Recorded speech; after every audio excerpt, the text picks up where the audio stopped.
Good, thanks. All right. I think we're live. So, One sec. Okay. Okay, now we're live.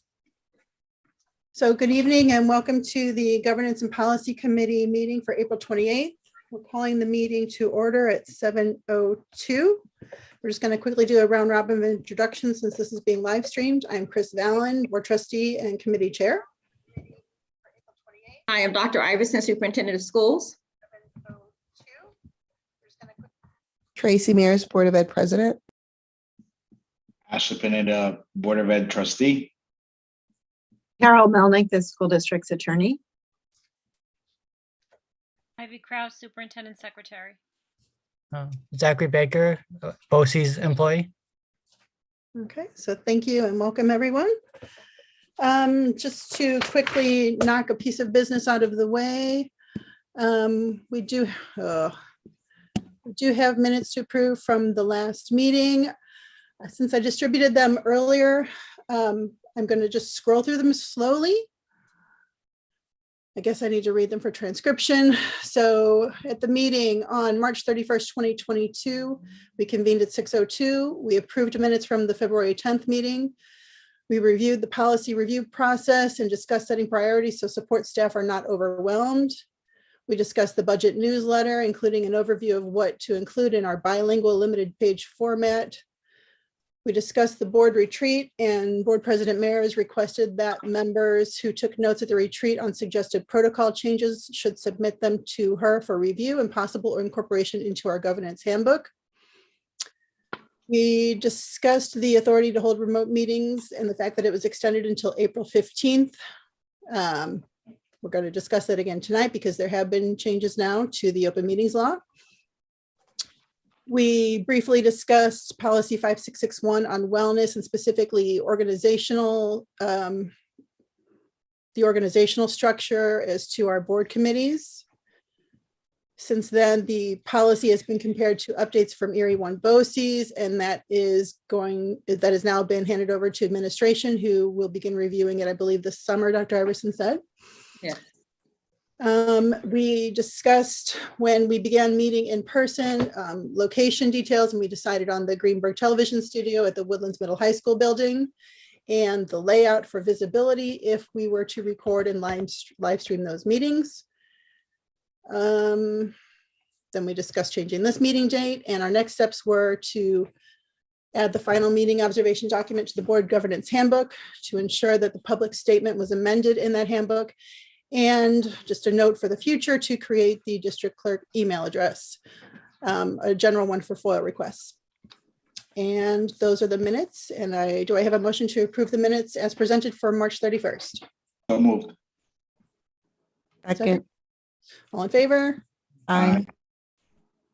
Opposed, abstentions, motion carries, minutes approved and closed. Okay. All right, and then just a brief topic here before we move into the meat of the policy. Last night, there was a Finance and Facilities Committee meeting, and one of the community members who attended the meeting asked if during the budget hearing, which is the portion of the board meeting for this coming Tuesday, May 3rd, if questions would be allowed via YouTube live chat or via email.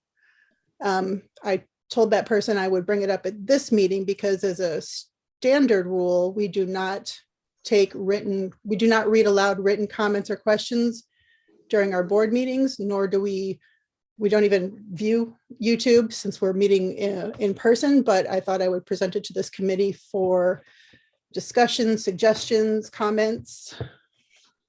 Does anyone have any thoughts as to whether we should change our method of receiving input from, yes, Mr. Pineda?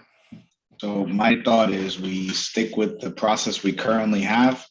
If I remember correctly, and keep me honest here, during that portion of the FinFac meeting, Lisa Raymond also clarified that after the budget hearing on May 3rd, there were also going to be 2 additional sessions live streamed where folks could join live through Zoom and ask questions real time and get their answers. What I would say is maybe the best way to approach it is keep that process that's already been outlined in place. And what we could do is mention during our budget hearing, FYI, if you have additional questions, we've been telling the community they can use that email address so they can email the questions. But additionally, if they don't do that in time, if they attend one of those meetings, they can just ask the question there. But we could just make a reference to that during the budget hearing. And I think that would be sufficient. That's my opinion. Is that a yes I heard from Tracy? Yeah, I would leave it the same only because I'm not sure how that would affect other things in the future as well. Okay. Okay, I will, sounds like we have a consensus from a majority of the board members here. So I will communicate that to Ms. Raymond and via Mr. Warner, who is the chair of FinFac, and maybe he can communicate that out to his email group since they were the ones participating live in that meeting. And then, as you note, if Tracy, you can, I guess I could also email that to you to follow up on mentioning it if it doesn't get mentioned during the budget hearing. Okay. Okay. Great. And we will have translation as well as at those budget hearings. On the May 4th and May 5th meetings? I know the one, I can check on the hearing on the 3rd. I know we will on the 4th at 10 o'clock. And then the one it's on the 7th. But that's a good point. Let me check on 3rd, but I do know we have arranged to have a translator at the other two. Well, I Dr. guess- Iverson, there's no budget hearing meetings in person. No, those meetings are virtual. The ones on the 4th and 7th. The 7th. Okay. I thought they were the 4th and 5th. Maybe I misunderstood. No, 7th at 7:30. Let me see. And the 4th at 10 during the day. Are there going to be any budget meetings in person at all? Like No. with any? The 7th is a Saturday. Is that correct? It looks like he wanted to say something. Let me double check that. That's Ivy, let me check that date. I can check the date right now. Okay, thanks. And just as a note, for the 3rd, the Tuesday, the 3rd, the budget hearing is during our board work session. If we don't have a translator, I believe, sorry, Ashley, I think Ashley and I both speak Spanish. So if needed, Yeah. the question, we could help with the translation. We don't have to necessarily get a third party. I'm sorry to offer you, Ashley, but I'll offer myself at least. Yeah, no, that's fine. It'll take me an extra second or two, but that's fine. In here. I have the information.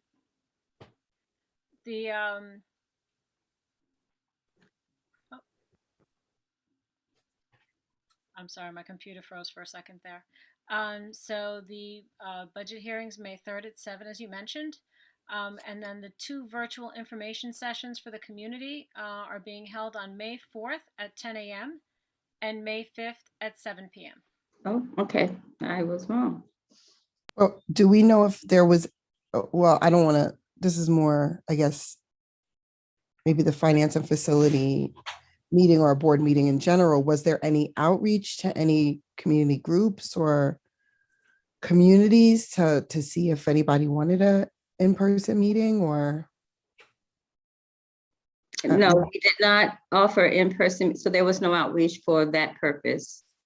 No, we've it's been advertised, I think, Ivy, on our website, and where else did she put that, Ivy, where the meetings are, that Lisa's having these meetings? I have to check with her, but You did have it in your update last week. yeah.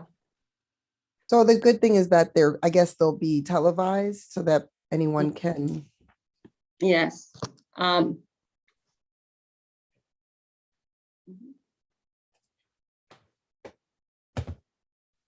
Well, and then there's also the fact that we did a few versions of it during our BOE meetings, right? So we did the first pass, we did the second pass, and then now we Yes. budget hearing. So there are some opportunities Yes. folks to have seen it in person. And then obviously we have the meeting coming up next week. If anyone wants to attend in person, we're there. They can ask questions during that budget hearing. That's what that's for.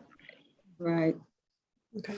So as far as governance and policy is concerned, I think we've answered the question about how to respond next week. I do just want to make a note since Ivy, you're on here. I don't know whose responsibility it is, but there is nothing yet on the website, neither the district calendar nor the Facebook nor anywhere that I can find. So just if someone could communicate that, it needs to be posted if possible. Okay. So I'm going to move forward to the next item on our agenda, which is policy 1510, the regular board meetings and rules, quorum, and parliamentary procedures. There have been updates given to us by Erie 1. And since they've done their updates, there has been a change to the open meeting law. So let's just discuss an overview here of the open meeting law before I pull up the new policy. The new open meeting law basically goes into effect, and Carol, just jump in because I can't see your face here. So just jump in if I say something wrong or if you need to add a point. Basically, the new open meeting law goes into effect June 9th because the current rules were extended for 60 days to allow people to prepare for the new state of being. And basically all meetings of a public body, which includes not only board work sessions and full meetings, but also committees or other official meetings of that public body of the board and its subsets, need to be in person. Virtual attendance will still be allowed as per the old rules, whereby if I need to attend virtually, I need to disclose where I am located and have that location be open to attendance by others. Or the new rule says that if the board passes a resolution and publishes written rules for member and public participation, those additional locations do not need to be disclosed, but that option can only be exercised under extraordinary circumstances. The law lists suggestions of what extraordinary circumstances could be. Did I list them here? Down here. They could include, but are not limited to, illness, disability, caregiving responsibility, or some other significant reason. However, during a declared state or local disaster, the entire board may meet virtually if the board determines it necessary. And then this law is semi-permanent. It remains in effect until July 1st, 2024. So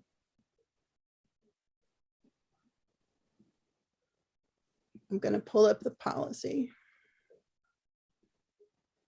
Let's see. It's not this. What can I close?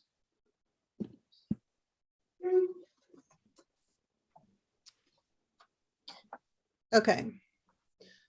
So this is the policy that has been redlined by Ivy. The items in black are the portions which stay the same. The items in red are changes, whether it's strike-throughs or additions. In some cases, items have been moved from further down and consolidated in higher paragraphs. I've tried to highlight some instances where things seem to have changed significantly enough for us to have a discussion. But what I want to leave tonight, having achieved, is an understanding of what this committee recommends so that we can bring it to the board for an initial discussion on Tuesday. I don't know if anyone had a chance to skim through it. I'm just going to jump more to where it's changed. A lot of these new items here were items which were the same as before. It just moved places from further down. Here's the old section on video conferencing. I'm going to come back to this purple item here. So here's what moved higher up. Okay. This section here, which is there a subsection? No. Okay. So here's a question, section that changed a little bit, and I thought we should discuss it.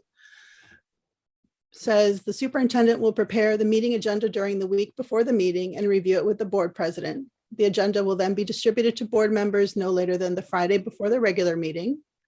The president or other board members will submit requests to place matters on the agenda to the superintendent. Whenever individuals or groups wish to bring a matter to the attention of the board, they will submit a written request to the superintendent. Now, this has changed a little bit. Before, there was wording that talked about the president and superintendent preparing the agenda collaboratively. It also specified that supporting materials would be distributed ahead of time. It had deadlines in there of how members wishing to add items to the agenda needed to submit it 5 days ahead of time. And that in the previous version, it said that any revisions to the agenda needed to be announced before the meeting. So since none of that seems to be included in this section nor further down, I thought we should have a brief discussion on whether we wanted to amend the amendment to include or change anything surrounding these areas. Floor is open.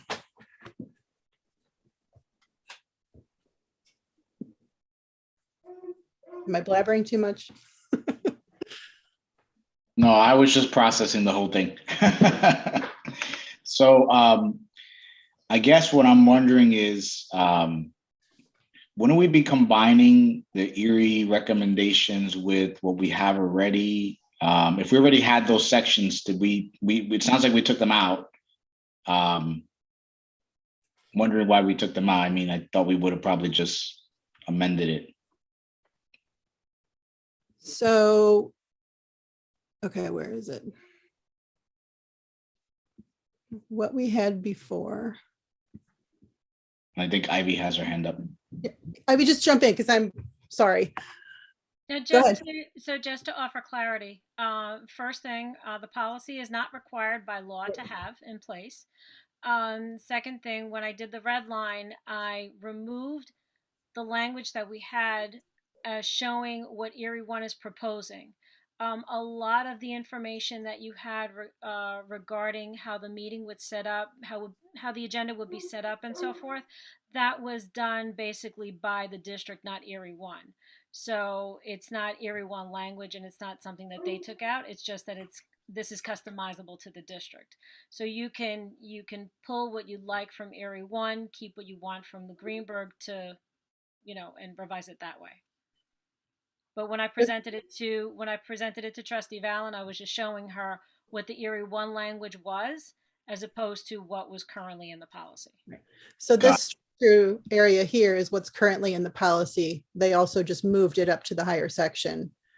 So if you want to see specifically what we currently have regarding agenda preparation, we currently say responsibility of providing an agenda shall be shared cooperatively by the president of the board and the superintendent. Any member could submit it to the president or the superintendent in writing at least 5 days prior. Here's where it says together with supporting materials, which I personally think needs to be added back in. Shall be distributed at least 2 days in advance, whereas the new wording specifically says Friday.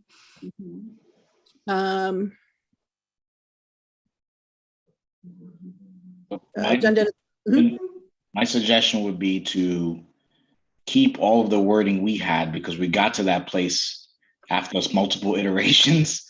I would keep all of that and really just layer in, I guess, the required verbiage from Erie 1. So, for example, the changes that are being implemented because of the change to OML, that would be there. But the rest of the policy should probably stay mostly the same. So it's almost like we got to take what Ivy did for us and then just kind of layer back in what we had in our policy and mesh the two together. And then I think we would have a discussion on that. So what Erie One has provided us does not include anything related to the new OML. I skipped that. I'm going to go back to that because this is me adding in my personal interpretation. So that's why I'm just focusing on what Erie One provided us, which is the part in red. And these are my little notes. So your suggestion is, this is the new section on agenda preparation. Your suggestion is to use our old version Correct. here. Yep. So Ivy's earlier point, my suggestion is we look at what they gave us now and we pluck out what we think is actually important of what they gave us, and then we keep the remainder of our policy intact. I think it's easier doing it that way, just because there's a lot of moving parts in the policy. Okay, is there anything in this strike through section that we had before that we would consider changing for any other reason? Just for ease of understanding for others, I'll read through it. The responsibility of providing an agenda for all Greenburgh Central School District Board of Education meetings will be shared cooperatively by the President of the Board of Education and the Superintendent of Schools. Any board member may have a matter placed on the agenda of a meeting by submitting such to either the President of the Board of Education or the Superintendent of Schools in writing at least 5 days prior to the meeting. So that would be a Wednesday, I think, right? Or Thursday. The agenda, together with supporting materials, shall be distributed to board members at least 2 days in advance of the scheduled meeting. So that's a little shorter than the Friday timeframe, if at all possible, to allow board members to give items of business careful consideration. The agenda and appropriate materials shall also be made available to the superintendent of schools and designated staff, and to members of the news media, the public, students, and parents upon request. Now that part did change a little up above, which I'll get to in a second. So maybe I should highlight that. I should do this on the other computer.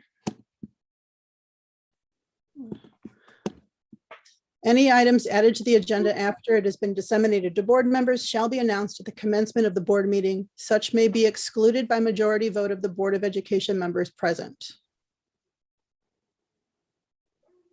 So this is our preferred version of agenda preparation, or do we have any additional comments on? I mean, Do we don't know, so items that are added after the board agenda is disseminated on Friday and with the materials, if there are things that come up that we need to it says here added to the agenda after it's been disseminated to board members, we don't do that. So Well, we do in you could argue, and maybe Ivy, you'll say this, when an agenda has been revised, the revised portion, the revised agenda, which this year we're doing far less of, but the revised agenda is posted publicly and it is printed and available to the public at the physical location of the meeting. And we board members are emailed of those changes prior to the meeting in case we have comments. Now, I don't know if that suffices as to the announcement prior to the meeting. okay. I believe that does, because that's our process, and we've been following that for a while. So yeah, I think that's And the all. way you explained it, that's true. Okay, I was thinking of it differently because yeah, the board people at the board meeting is disseminated at the beginning of the meeting, that new board agenda with the changes. Yes. Mhm. Okay. Tracy, if you don't have any comments, I'm going to talk about this little part in blue. No, I'm good to move forward. Okay, so this part in blue, which talks about materials being made available to the superintendent, staff, and to members of the public. I'm going to go back up to the new version. I need to mark it on this paper as well. The new version of the agenda preparation, which is here, which may now be, so we would get rid of all this, we're saying. Sorry, this is my version, so don't freak out, Ivy. And go back to our current version. Okay, but here's what they have added in here, which is regarding a clarification or an update to the disclosure of forms and documents, which I think might be more clear on the current law than this highlighted section down here. So again, for transcription purposes, I will read it out loud.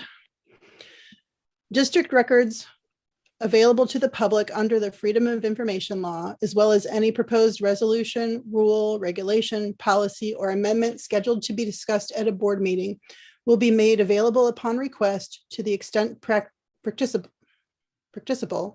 at least 24 hours before the meeting. Copies of these records may be made available for a reasonable fee.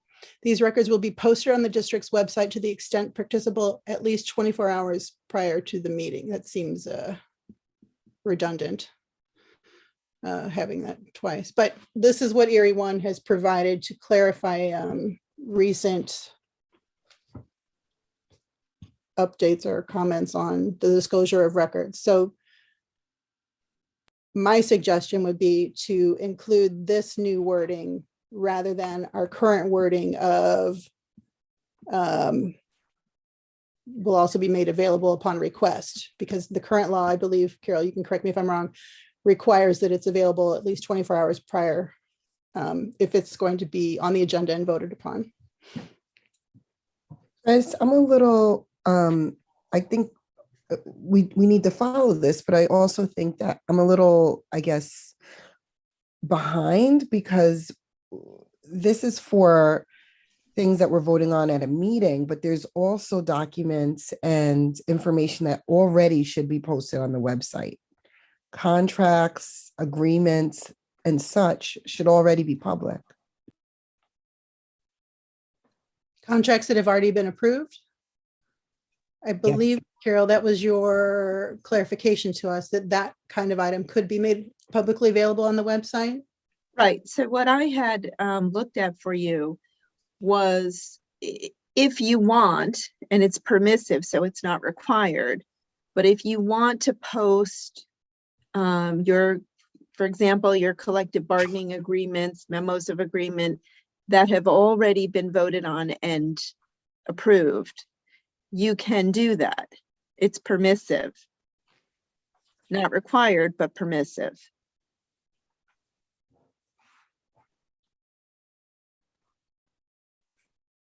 Because in any case, you're saying if it's foilable, we can still provide it. Rather than, either way, it's going to be someone needs to go through either providing the documents via FOIL request or taking work time to go through every document that we have available and just making them live, I guess, or open, right? Is that the theory? Tracy, I'm not sure.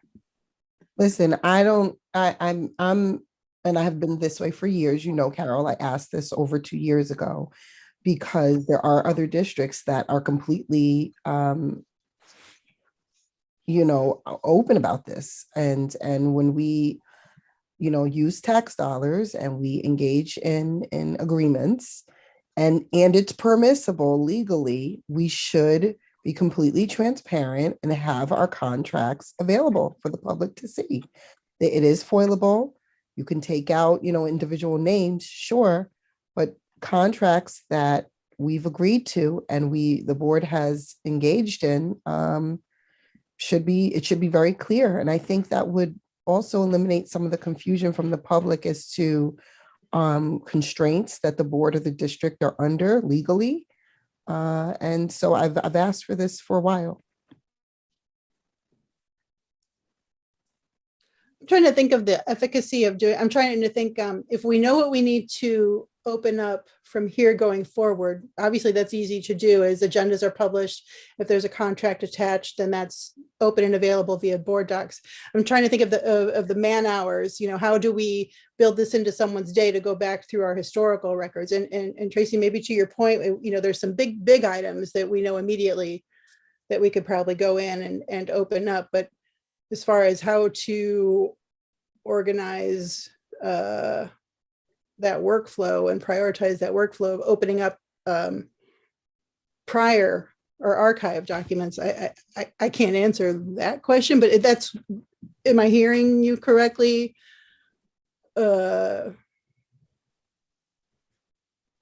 I don't know if that's the board's will. I asked about it years ago. At the time, it was heard without action. So I don't know if that's the will of the board to have our documents public. But I do know that over the years, the short amount of time that I've been here, there's been lots of questions that we refer back to our constraints and our legal constraints and or our agreement that we've engaged in. So, having that stuff public is helpful, especially some of the major ones. I agree with you. I'm just trying to think of the workflow. Ashley? I was just gonna say, I'm not opposed to it. I just have some concerns on the logistics of how it's gonna work. But if it sounds like there is a desire for that, why don't we make a recommendation to the board and see where it goes? So you're specifically talking about items after today. If we know that according to. We're not going back. Going back, it'll be forever and a day trying to find these things. Moving forward. Right. I mean, moving forward, it's required. Right, Carol? Moving forward. So, Mhm. Yes and no. You're required to post a document that you're going to vote on, that you're ready to vote on. So until you are prepared to actually take that vote, the document is finished, you've negotiated it, you would not put it out to the public, because negotiations sometimes take a period of time. You might be discussing a contract in executive session. You would not post that contract in advance of the board being ready to actually vote on it, because that could impede negotiations. It's once a document is either ready to be voted on or approved that you would post it. So for an example, I sent you an email just taking a specific meeting recently to understand what we would post ahead of time and what we would not. Where am I going? So looking at our April 19th meeting.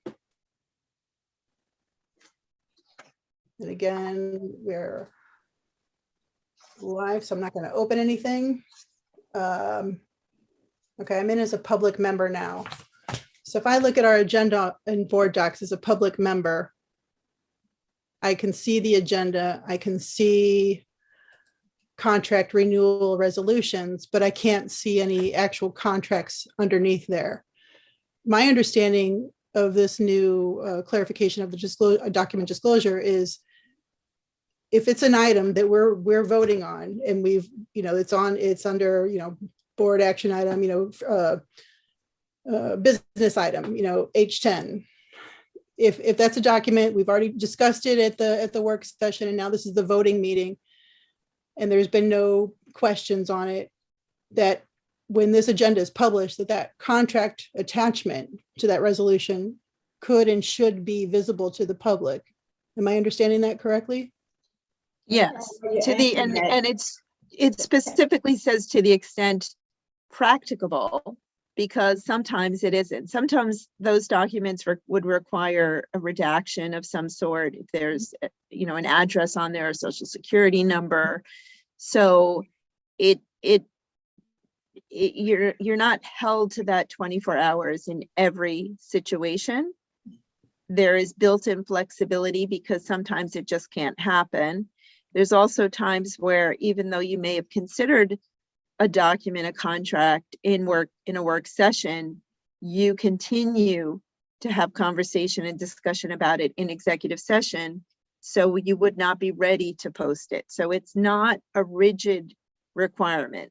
There is flexibility built in intentionally, because it's not meant to undermine the board's ability to negotiate. Right.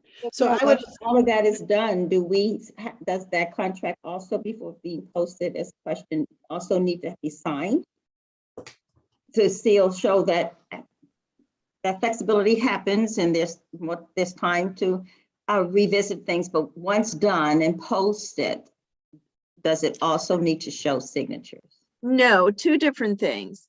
The law is suggesting this new 24-hour requirement is suggesting that before the board votes, before the board signs off on it, that you, to the extent practicable, you post it so that the public understands and knows what is it that you're discussing or voting on. So that's why I'm saying you need to be sure and certain that you're ready to sign off on the document before you post it. Or you would just be explaining to the public that the document you saw is now being amended. And that's why there's flexibility there. But I believe what Tracy is suggesting is that documents that have already, for example, the new collective bargaining agreement with the teachers has been Exactly. signed, it's approved, that Thank could you be for clarifying posted going forward. Yes, So thank you for clarifying. wouldn't- Right, so you wouldn't, there would be no need to go back to archive documents. You're not looking to post old contracts. That wouldn't be helpful. If somebody in the public has an interest in a prior document, they can foil it. And they would be provided with it. But it's, I think that it's two separate issues. One is, what is the board talking about? What is the board discussing? What is the board voting on? And the other question is nothing to do with the 24 hours. It's simply, can we post signed off agreements? Yes, I don't want to conflate the two issues, but I want to be clear. I am talking about things such as that, as our collective bargaining agreements that are already approved, such as the most recent ones, as well as the major contracts, our major administrative contracts that we agree upon, our major construction contracts, for example. And after we whether it's within the 24 hours or after we vote on a contract, it should immediately be posted. It should then be posted. But so that's what I would prefer, because that is truly transparent, and the districts that, excuse me, I go on their websites and I see what's clear and transparent. You can see everything. There's not a question of where the money is spent at all. Okay, so for tonight's purpose, for right now, let's focus on this policy and what we do going forward. And then I think, Tracy, we've already identified some documents that we could open up after this. Yeah, sorry, Ashley, just jumping. Ashley. Okay, what I was gonna say was, in terms of the 24 hours, so let's break it down, right? So in terms of the 24-hour suggested language that's in there, I would say I like simplicity. I don't like complexity. Complexity is when things break. So from a simplistic perspective, why don't we just post the documents within the 24 hours? What I would like to know is, President Maris, maybe you can speak with some of those, a board member from one of those districts that already is doing that and posting that, and figure out how they're handling the redaction piece, because I don't want to lose that and accidentally post something in there that we shouldn't. So how they handle that and who typically handles that to make that deadline. But in terms of the 24 hours, I would suggest we post it once we've approved it within 24 hours, having been redacted and all that. And sure, I think that's the simplest approach. To Carol's point, that eliminates any kind of amendments of contracts or last minute changes or anything like that. That's what I would say on that one. And then on the earlier point, not the 24 hours, the going back, I'm fine with the recent contracts being posted. I'm just worried about going all the way back in the archives. Thank you. So Carol, Ashley, you just said 24 hours, within 24 hours after approval. Yep, that last line there. These records will be posted on the district website to the extent practicable, at least 24 hours. Before we vote. Meeting, and then So let me just jump in, because the law, the new regulation requires, to the extent practicable, at least 24 hours before the meeting, that certain records are available. What I'm advising you is not to change that language. That is the regulation. What I'm advising is that it says to the extent practicable, because there will be times when you're not able to do that. And the law provides you with an out to the extent that you're still negotiating that contract up to the minute of the board vote, which happens, you know, on occasion. Yeah, So I you would don't want to agree change with that It writing. doesn't happen on occasion, but okay. I think that if the board wants to engage in a practice of, in a procedure of posting certain collective bargaining agreements or whatever you might decide to do that have already been signed and approved, it doesn't need to appear in this policy. Right. Because this policy is really meant to be regular board meetings and open meetings law. It really has nothing to do with what you do with your website. So I would suggest keeping it separate.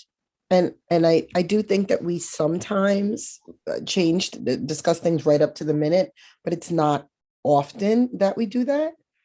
So, you know, what we've done, I think, a little bit better this year is try to stick to seeing most of those contracts, in the work session. And then very, very few times contracts are added between meetings. We may have some hires or something like that we have to do, but not necessarily contracts.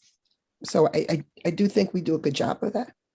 So with that said, could we just settle on following the 24 hours before regardless? And to to President Mayor's point, if it's a contract that we're not sure is going to get on, then let's just hold it and not vote on it until we're sure. 'Cause what I don't want is it getting really confusing, and the public's going to be aware of this new requirement, and the expectation, rightfully so, is going to be that they're going to see this 24 hours before.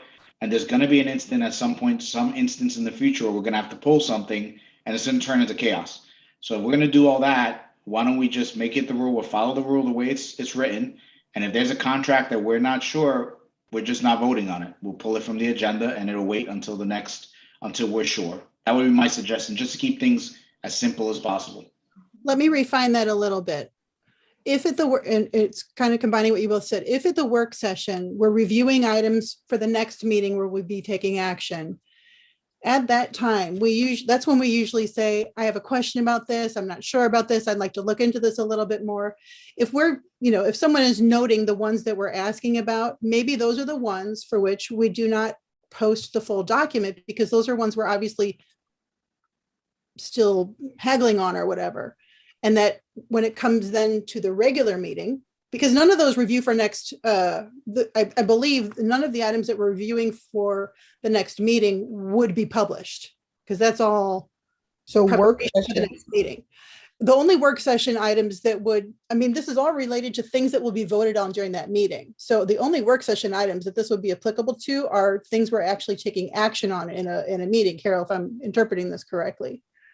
But during that work session, when we're reviewing items for the regular meeting, that's when we know, to your point, actually, is which ones we have questions on. So if I have a question, if I am asking, Lisa, I'd like some more information on item, 7, we just make a note then that when it comes time to publish the agenda for the regular meeting, item 7 attachment will not be opened up to the public, because we may pull it, we may change it, we may dispute it. This is my threading the line between what you guys are saying, and that the rest could be published. I would also say that obviously PPS committee recommendations would not be published.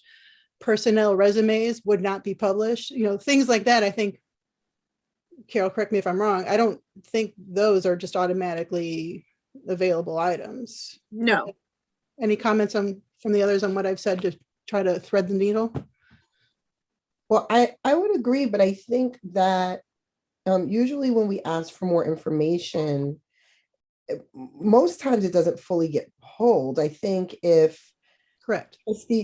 trustees want more information, and then we get to the point of the agenda planning meeting right before the board meeting, and it's still on with administration, and trustees have not communicated to anyone, or even me, a majority of the trustees haven't communicated that they're not going to vote on it.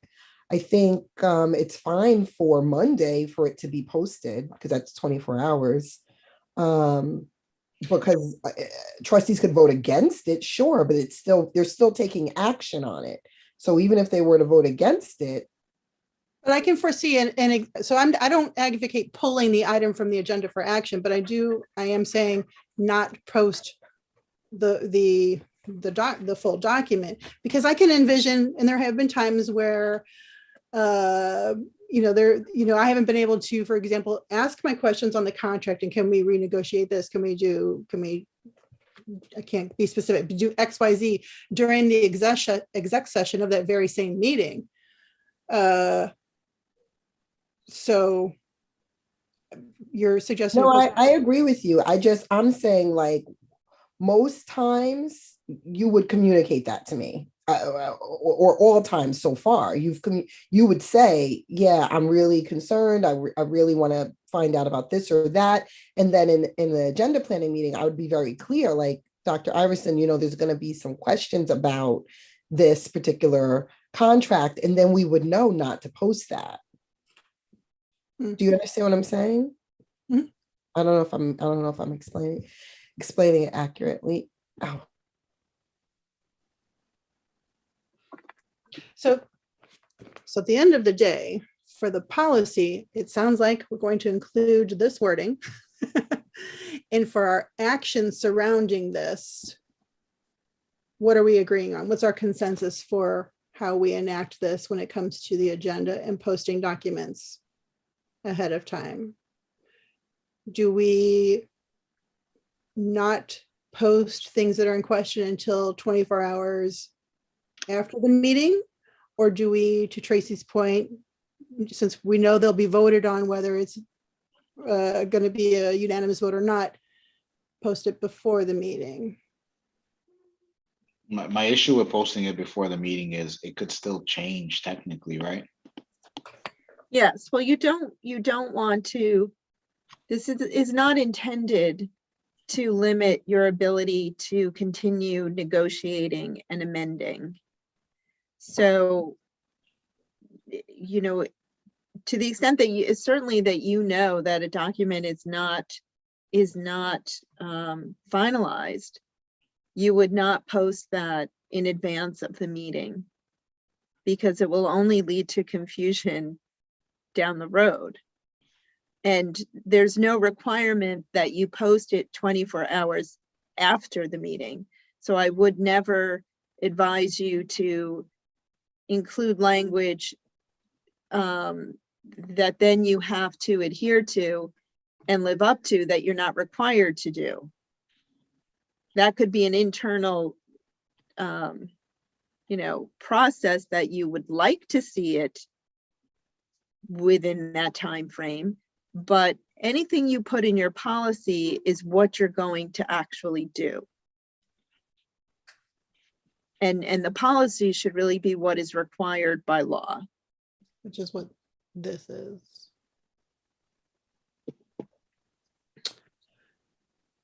Tracy, I can't give concrete examples now because I can't, but there have been times when we've had to change things at the last minute. Okay, so what would make it simple? Because I'm trying to kind of simple. I think for the policy, we include this Erie 1 BOCES suggestion because that's what's required by law. And as far as enacting this, and maybe I'm just being bullheaded here, but maybe as a baby steps, we start with at the work session, basically identifying if there's things that are in question, noting that we're reviewing for the regular meeting, noting what should not get published ahead of time, and then everything else gets published for the regular meeting agenda. So for example, if we're questioning, item 14, then we make a note to Joya, when you publish the regular meeting agenda, please don't publish, please don't make open the attachments for item 14, for example. Yeah, and that's where I see a gap there, right? What if communication doesn't happen and somehow we don't get that message to our clerk, and then now it's posted and now you can't pull it back. So that's why I'm saying in my mind, for simplicity purposes, while it's impractical in that it'll extend things, but in my mind, from a simplicity purpose, it would make more sense that if we're not sure if something's going to happen, that we actually pull it from the agenda during that planning meeting until we're sure that it's going to go the way it is, and then we put it back. That's what I would suggest. It's going to extend things, but then there's no confusion. But that's just me. Yeah, and I would agree. And on top of that, I'm all about communication and collaboration. People need to communicate. I mean, and I think people have done a good job speaking up if they had some concern about a particular contract. I think what happens is if the board is not fully prepared or missed something, which happens, or didn't read something thoroughly, and then we get into a meeting and someone asks a question, and then other people say, oh my gosh, yeah, we better pull this back. So it's really going to take more work ahead of time to read and discuss and communicate with one another about the issue. And I think the safest way is what Trustee Pineda just said, to just not, if there's any question, to just pull it, because definitely things will get lost in communication. But then I'm concerned about delaying action. Ivy, do you have any input or sorry to put you on the spot, but as someone who's been doing this for ages, what are your thoughts? My first thought is, with respect to posting, you would have, if a document needs to be redacted, like for instance, the first thing that comes to mind is the warrant report. That is something that is on an agenda that has information that needs to be redacted because it could have, say it's a medical reimbursement and it has, a person's account number for some reason. Sometimes things show up on a warrant report that is not, that need to be redacted. Who's going to do the redacting? The district clerk is going to need to have the redacted version already in hand so that if that's what you want posted, she can make that public and keep it. But the board's going to want to see the full document. So you're going to have an unredacted version. So someone's going to have to do that. Now, normally anything that's gotten redacted, I handled. I did it as the district clerk, working in collaboration with the school attorney. So are you going to have your new district clerk take on that added work? So Carol, that was the first thing that came to my mind. So to that, the warrant report is a great example because that can be a very lengthy report. Carol, is that something that could fall under to the extent I can't say that word for the life of me. Okay. Practicable. To the full extent. That maybe that's just something that is per public request as opposed to a recurrent posting each month?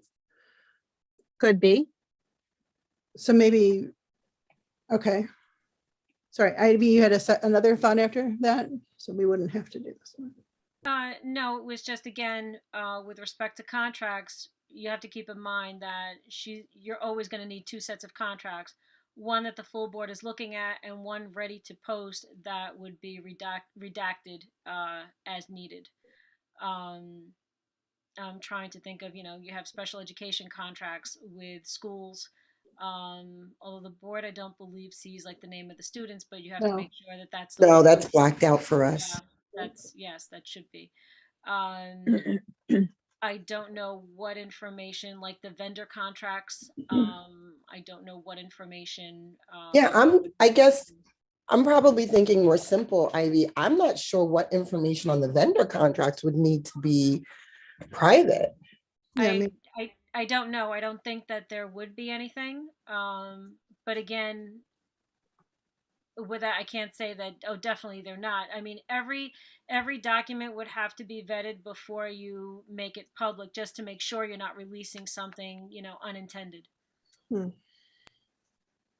Like an account number, or a routing number if it's a financial contract, things of that nature is what I'm thinking of. So, I mean, I want to assume that this was not intended to create a new position of contract reader? Or, so how do we deal with this?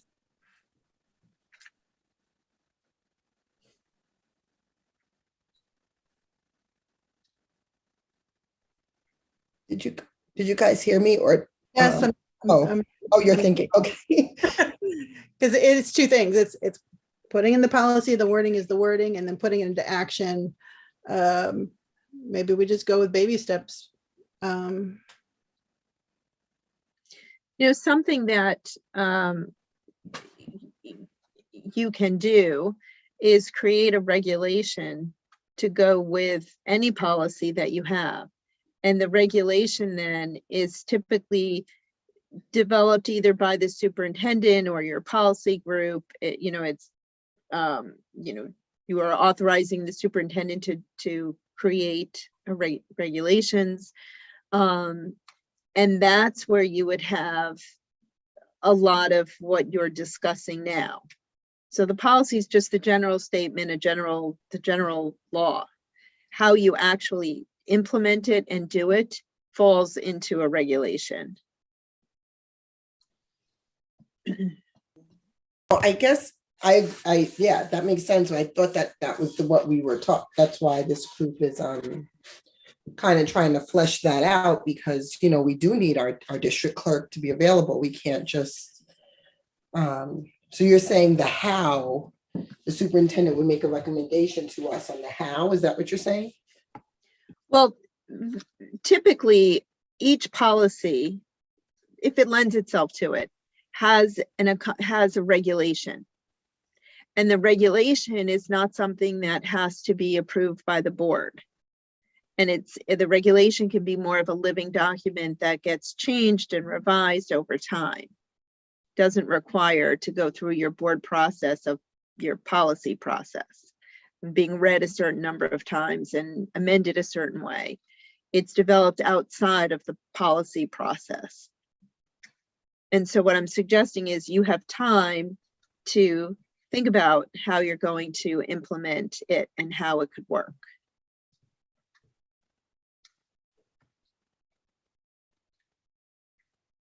Okay, but I understand yes, Tracy? No, I was just thinking, Carol, where it says copies of these records may be available for a reasonable fee. So those requests for these records upon request will be made available upon request to the best extent practicable at least 24 hours. To whom that's the part of the regulation, you know, the steps we would identify. If we're keeping this, that sentence there, how we would flesh out that fee and how that's collected, all of that would be part of the regulation. So you would follow your FOIL formula. Okay. All basically. right. If you are posting the documents, then there is no fee. They're available to anyone who wants them, and they can go online and they can print it at no fee. Mm-hmm. You know, they can go to the library and print it if they need to, or however they might do it. Right. So So for the fee only comes into play if you're not posting it. Okay. So the purposes of this meeting, do we need to figure all of that out? Because that's going to take me to saying, if we have that type of document that Chris talked about and we kind of fleshed out where we don't post it because there's still some concern right up until the last minute, that document will then possibly never get posted, and no one could print it for free, but they could pay for it, versus a document that wasn't up for discussion and gets posted and anyone can print it up to 24 hours before. Well, you have to start with, prior to this change, prior to this statement that these materials should be available 24 hours where practicable.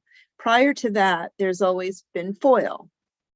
And anyone in the public can request a record that is available pursuant to FOIL. So that already exists, where they can request a record and you can charge a reasonable fee for that record.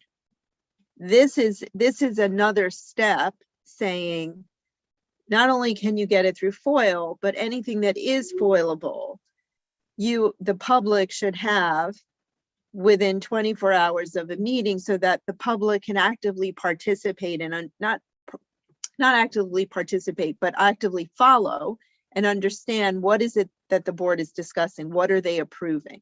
No, That's the genesis of this. I understand that, but that's my point that I'm making though.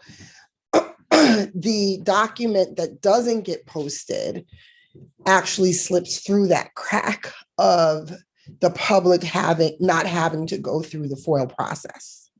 So that I understand what it's saying, so I don't need an explanation on that, but what I'm saying is that random document that gets negotiated up until the last minute, or the board wants to question or pull possibly at the meeting, that document never actually has the same fairness of transparency as all the other documents that have been up for the 24 hours. Well, couldn't we cover that in that regulation and just say if there's a document that doesn't go that process, then we will post it after the fact? That's a great solution.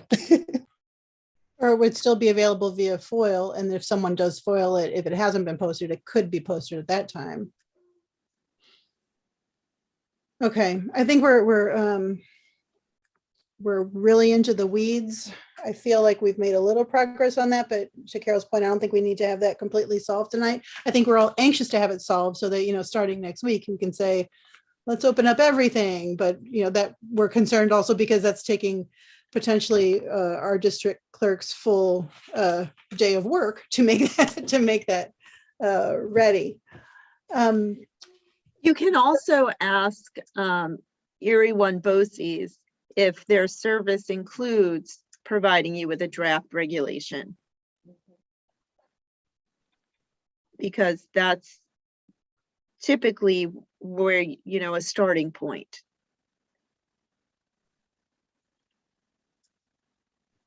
Gotcha.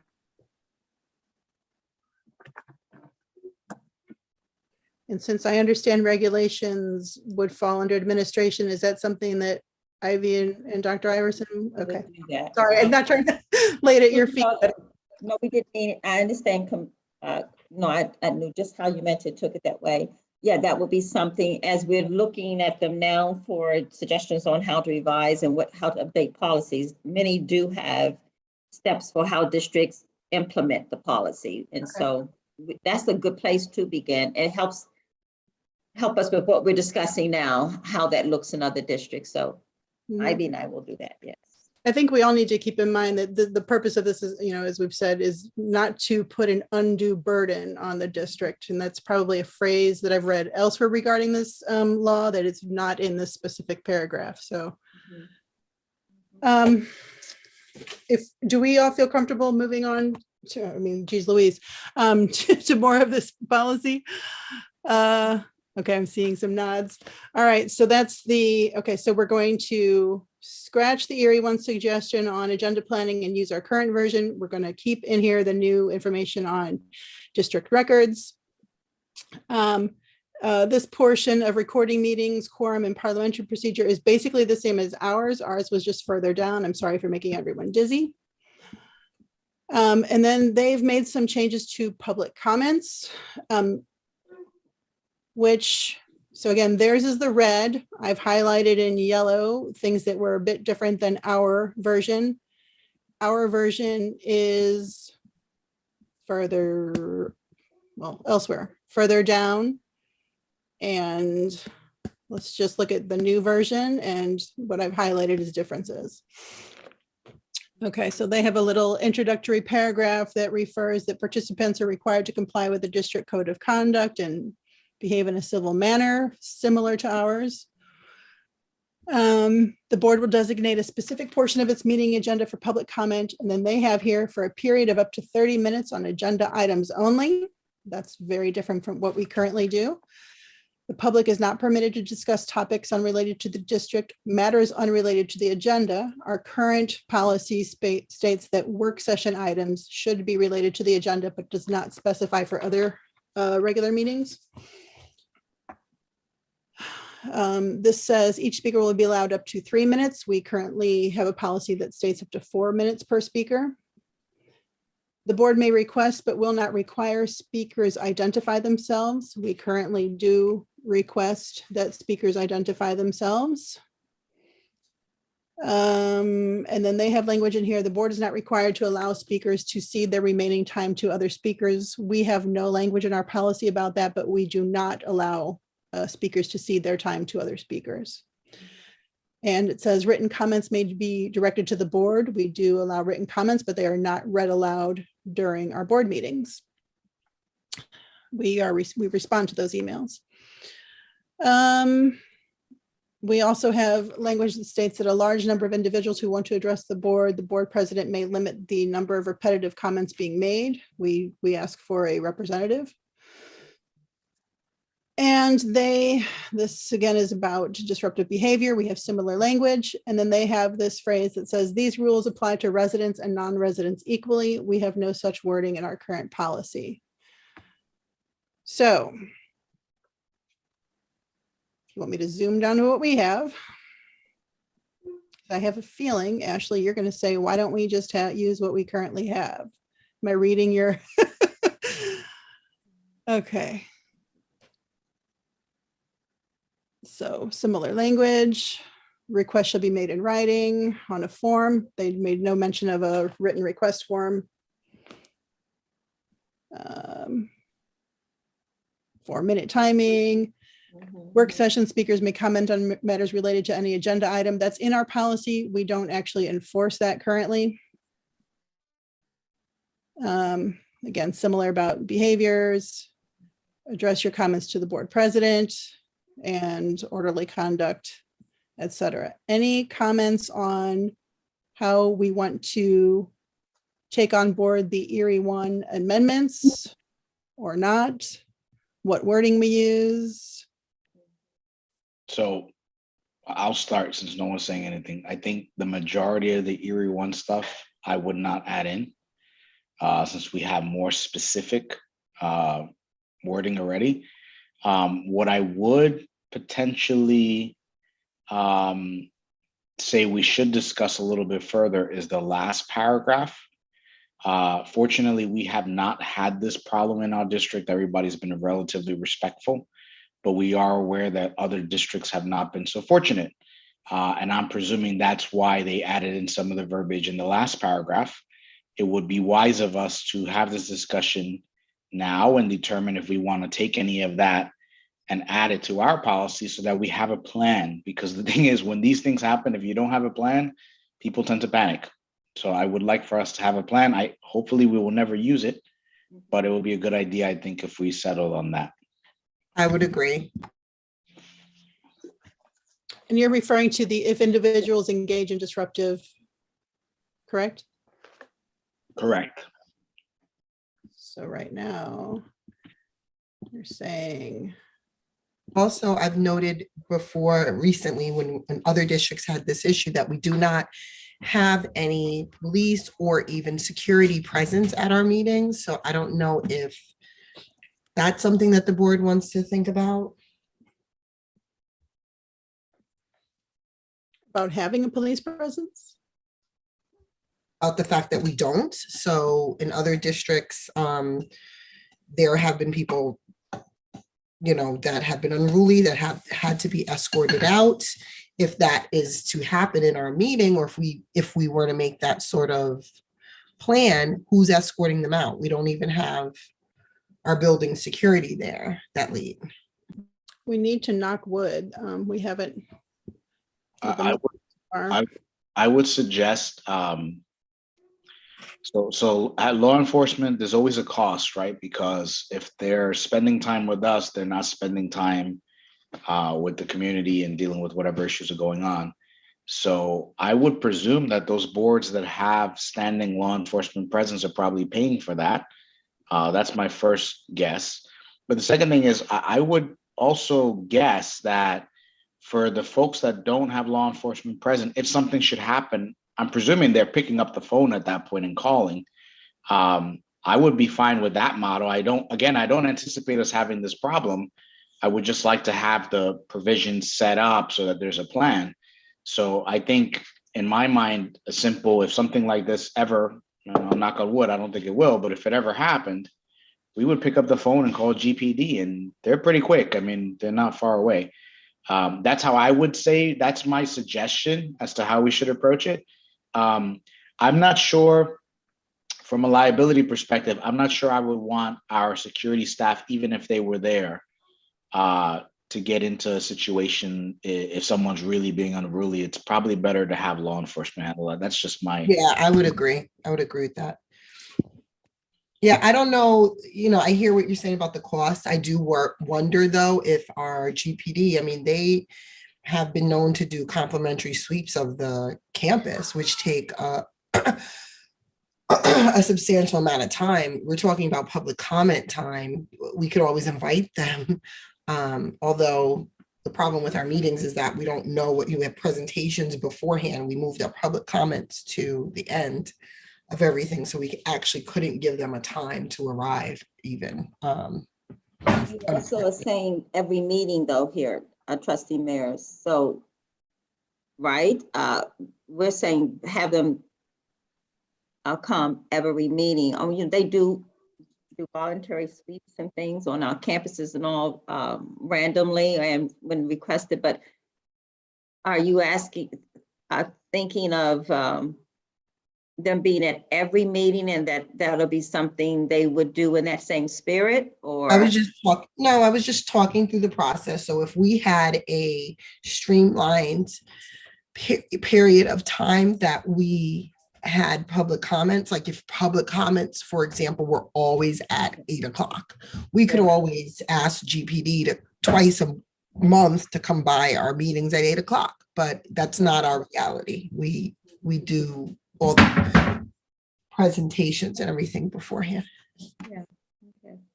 Yeah, that could be something. If we had a scheduled time, they could swing by. I see what you mean. And at no cost is what you're saying.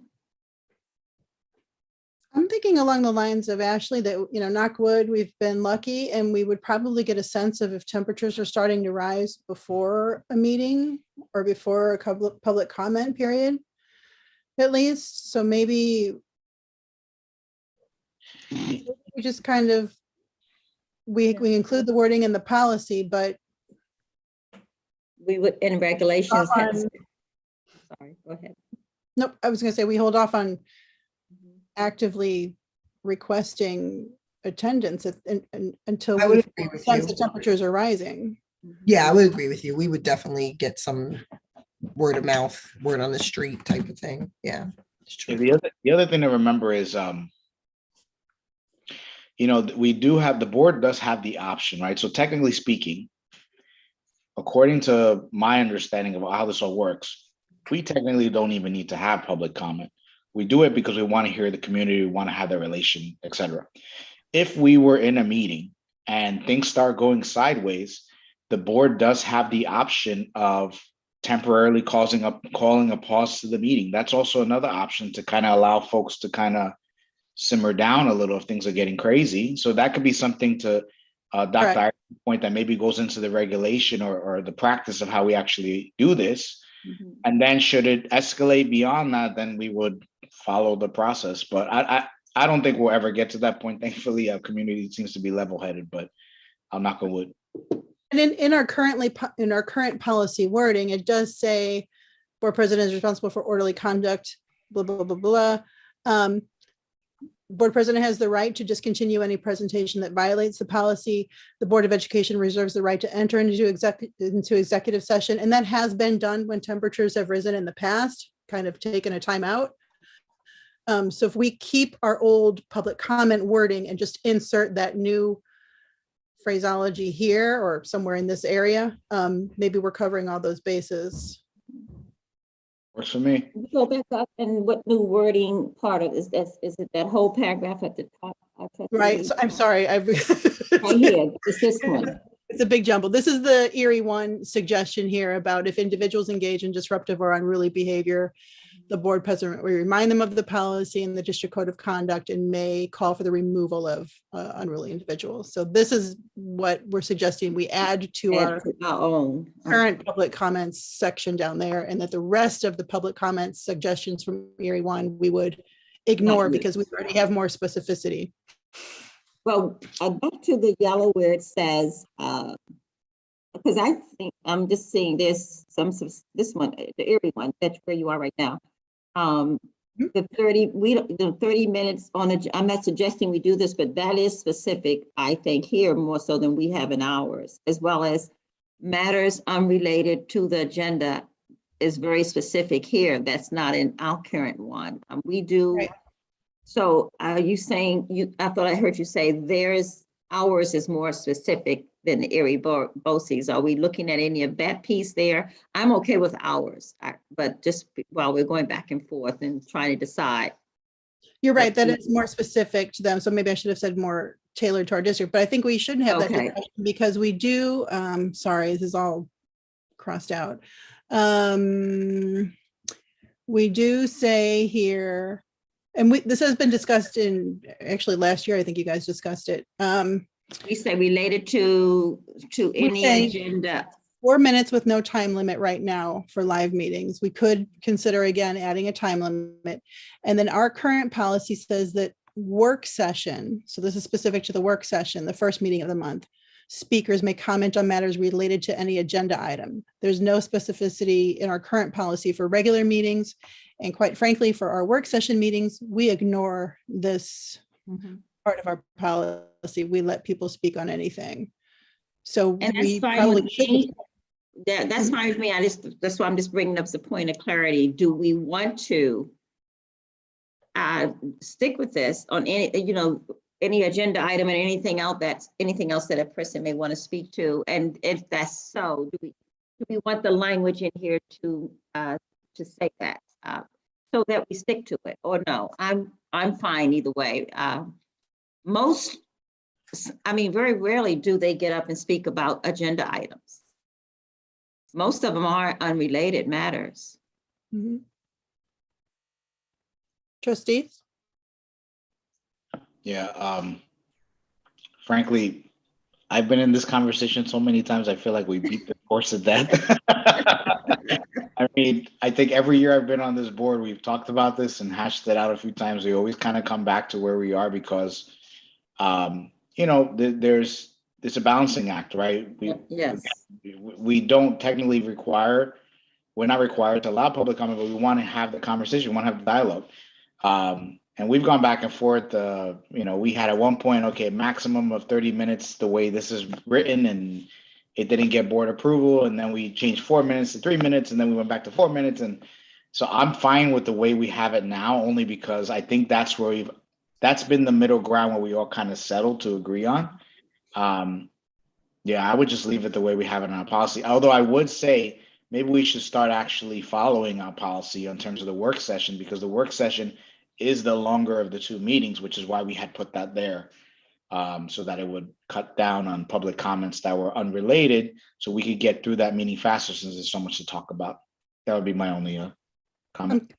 I'm kind of with Dr. Iverson. I want to see consistency. I want our policy to reflect what we actually do. So whether we change our policy or whether we start enforcing the current wording, I think we need to make a decision and make a recommendation on this to the board. I like the openness. If we want them to be able to speak on any item, let's have that in our language. And let's say that that is related to any agenda item or unrelated. I mean, it's the 4 minute. I like the 4 minutes because I remember when you changed it. That's a nice middle ground from the 3 to 5. I think the 4 minutes and it gives most people ample time. No, most of them do finish within that time. So that seems to be a nice balance of time for people to express their opinions. So I think with you, Trustee Pineda, keep that. And they can speak in any, it's public speaking.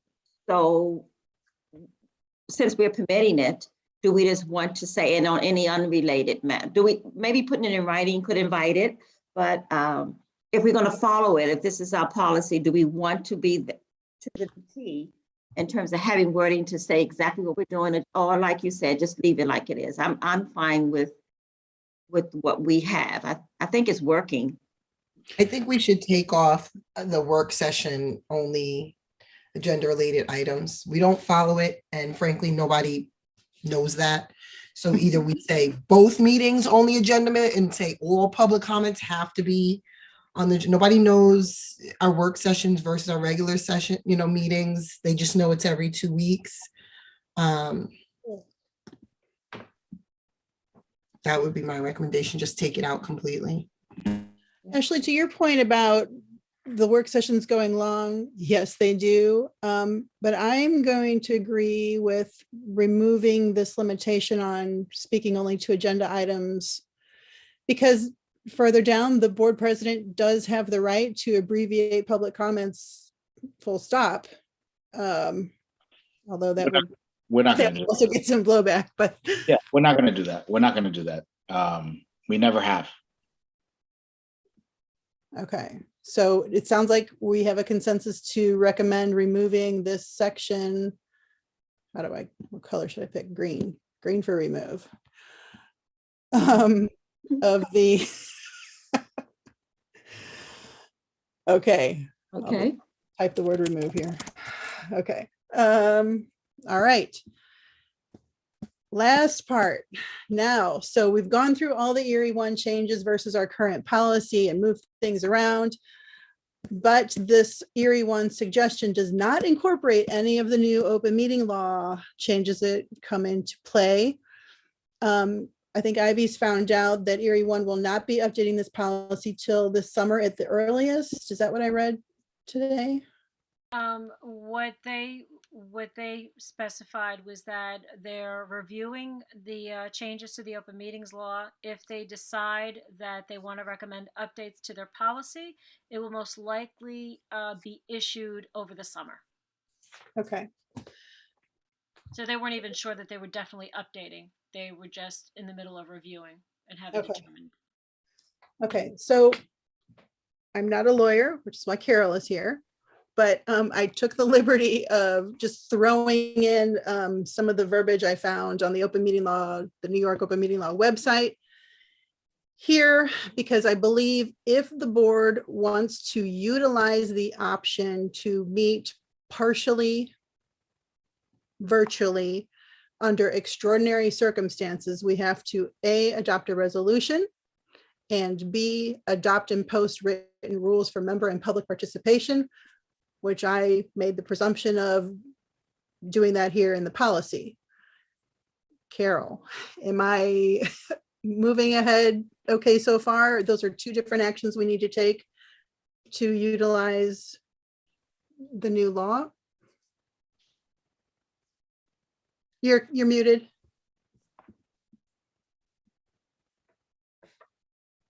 You have captured what the law requires. You're not required at this point to have it in your policy. You're required if you are going to allow this to, as you just said, you're supposed to have a resolution and post the requirements. So you can do that here. You can also, again, just add that to a regulation so that as it changes from time to time, if it does, you don't have to go back and amend your policy, because all you're required to do at this point is have the resolution, to adopt the resolution and where have could in we- writing somewhere It could be posted anywhere on the website or under the what board. you have. Yes. So just written, okay. So I don't object to it being here, but you're not required to have it here. Okay, so hearing that, I guess we could take a quick consensus of, do we want to add these written rules to the policy or have it remain separate until Erie 1 does a review?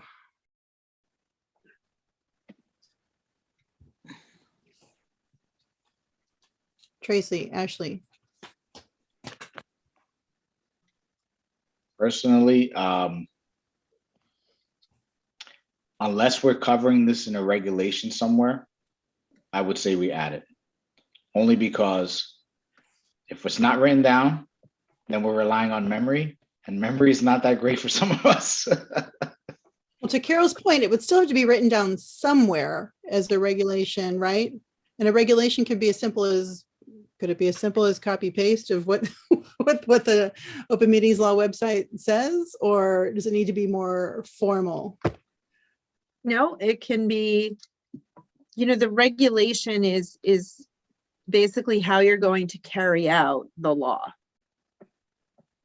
And that's why I said that I don't have a problem with it being embedded here, because you have really just done exactly that. You've taken the requirements and put it into the policy.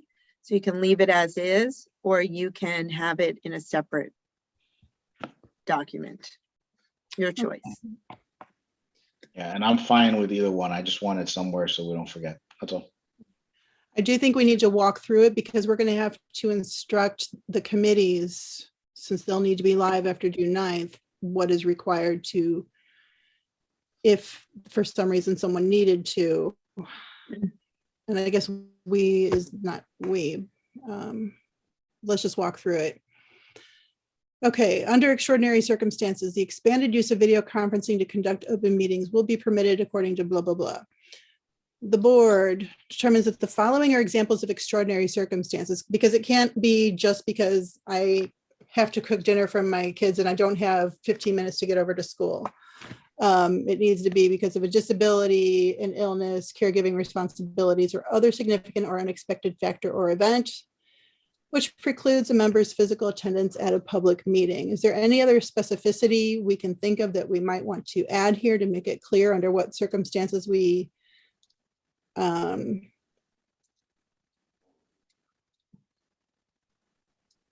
would utilize the virtual attendance of committee members? Jump in when you can. Hearing none, I'll move forward.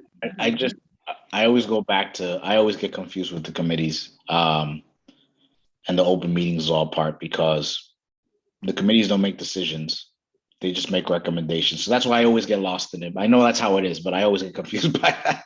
Yeah, and I'm saying committees because they're not meeting live right now. And that's where it's going to be harder for us to get back into the habit. But Carol, correct me if I'm wrong, but committees are considered public bodies because it is a subset of Board of Education, right?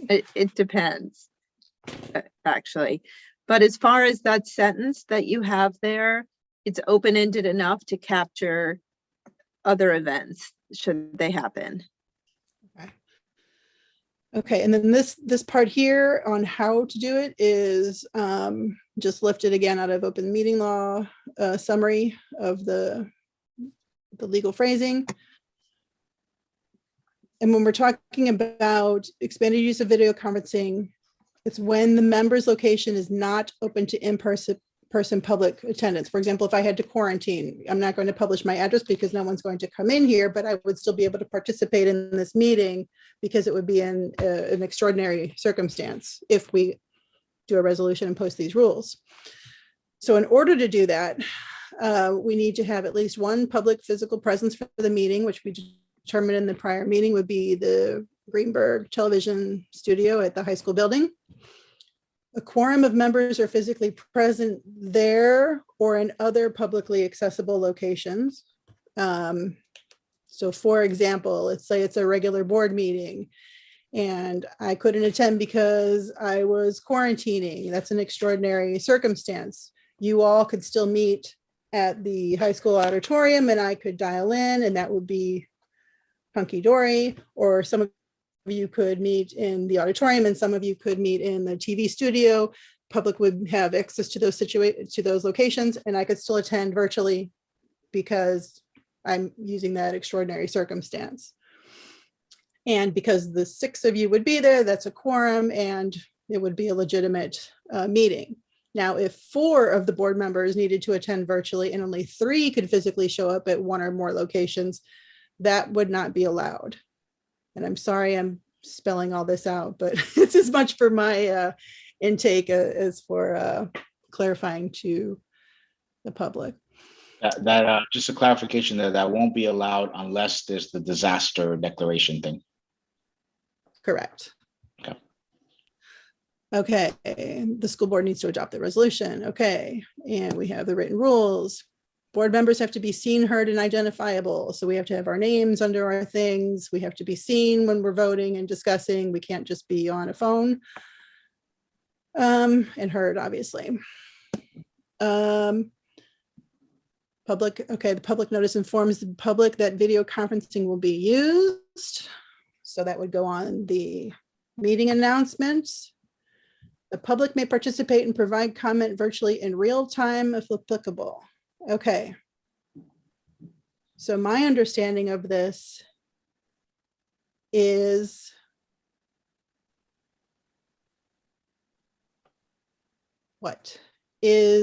that the public attending the live location would be able to participate as normal. In the case of work sessions or board meetings, they'd still sign up on the form.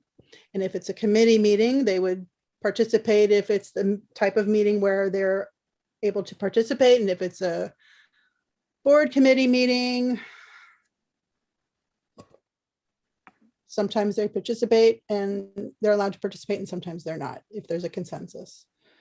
So doing that in real time, I guess they would need to have a register. Oh, here I am going into how to do it. They would be registered on Zoom, presumably. Okay, the board maintains the website. Yes. Meeting materials and all that are posted on the website. Yes. Minutes of meetings will include which, if any, members participated remotely. So we need to ensure that we note who's attending remotely. Okay, and this is what you've mentioned earlier. Fully remote meetings are permitted during a state disaster emergency or local state of emergency proclaimed by the chief executive, blah, blah, blah, blah, blah. My question to Carol was, we don't need to designate Westchester or the town of Greenburgh, because let's say, you know, our one of our administrators does not live in Westchester County or the town of Greenburgh, but would normally attend a board meeting or a committee meeting. Let's say the state of emergency was in Greenburgh, but not where that person lives. How would that play into this law, the applicability of this law? I don't know that we know that yet. Okay. All right. So we shouldn't specify who's designating. We'll just leave it vague.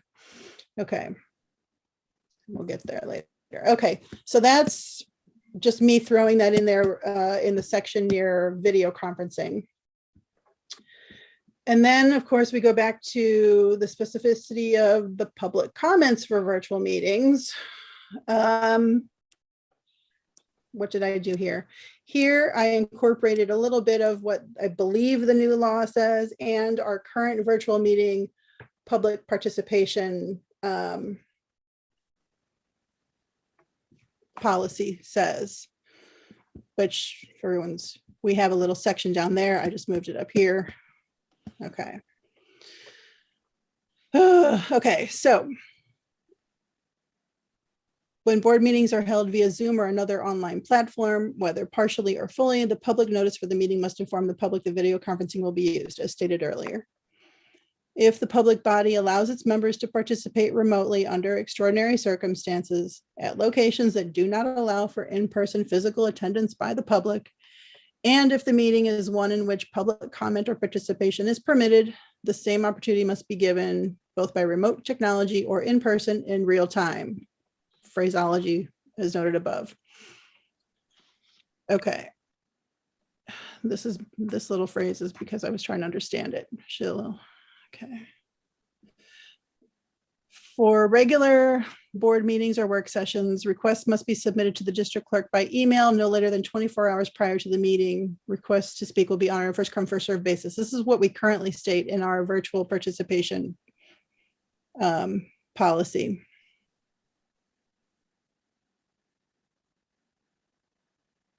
My only question here is if this emergency situation doesn't happen until less than 24 hours prior to the meeting, we can deal with that later, I guess.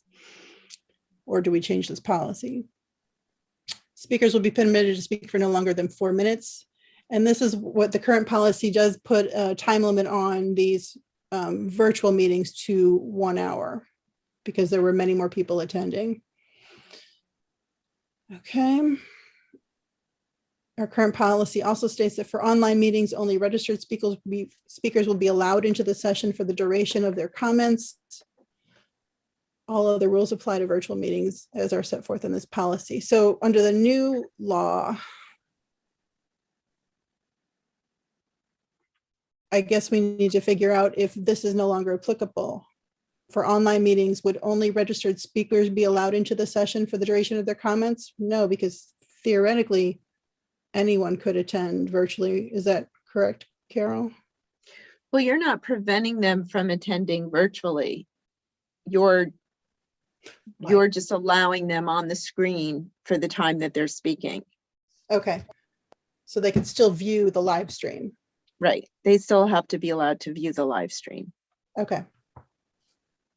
Okay. Okay.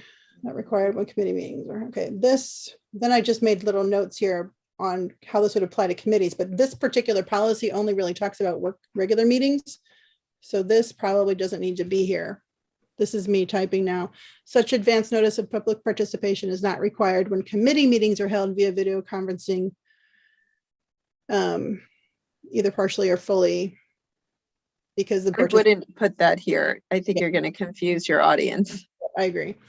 Okay. But we do need to figure out how to make that happen before we start actually doing this. Okay. So as far as the policy is concerned, do we need to, if we keep our current public participation at virtual meetings, which I changed the heading a little bit, I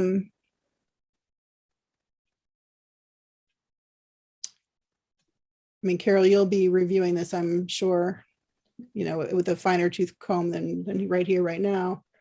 But does anyone in the committee see any need to change, amend, remove anything for virtual public participation? No, I don't.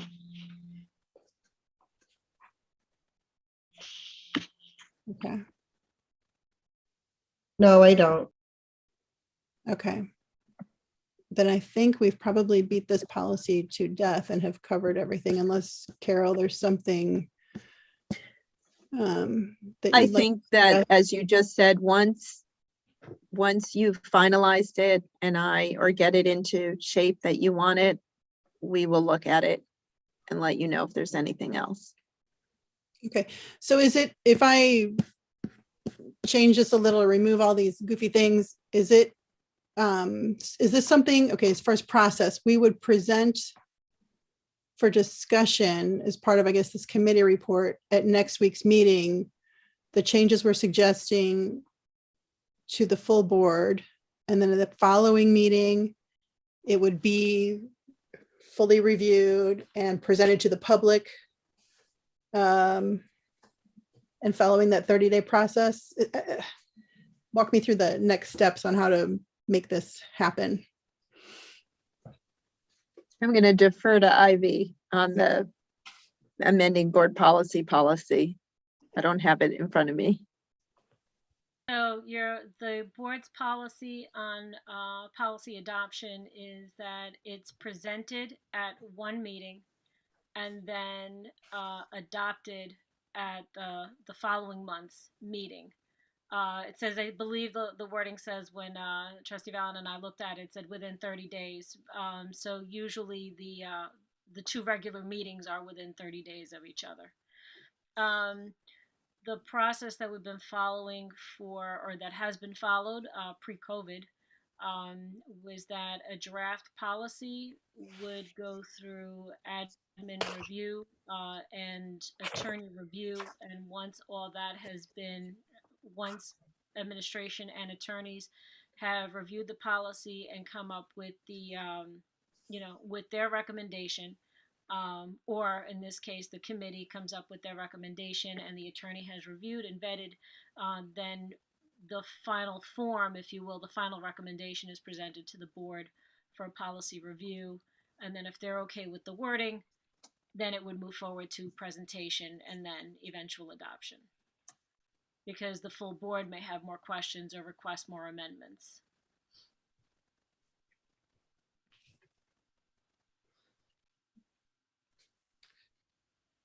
Okay.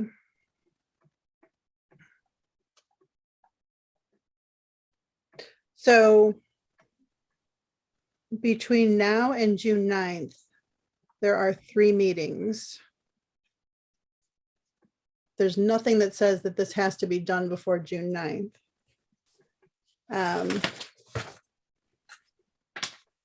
So I guess the next step is I will edit this to be in a more readable format. Send it to Carol for review. If it's ready to have the board look at it on Tuesday, great. And if it's not, it will be by the end of May. And then we'll move from there. And then at the end of May, we could either be presenting it or reviewing it. So we're either looking at June 7th or June, whatever the next one in June is, or June 14th for possible adoption. So If can I add something? We did chop the policy up a little bit tonight. Mhm. I would suggest that after you clean it up, maybe you send it back to admin and have them look at the fully aggregated policy cleaned up.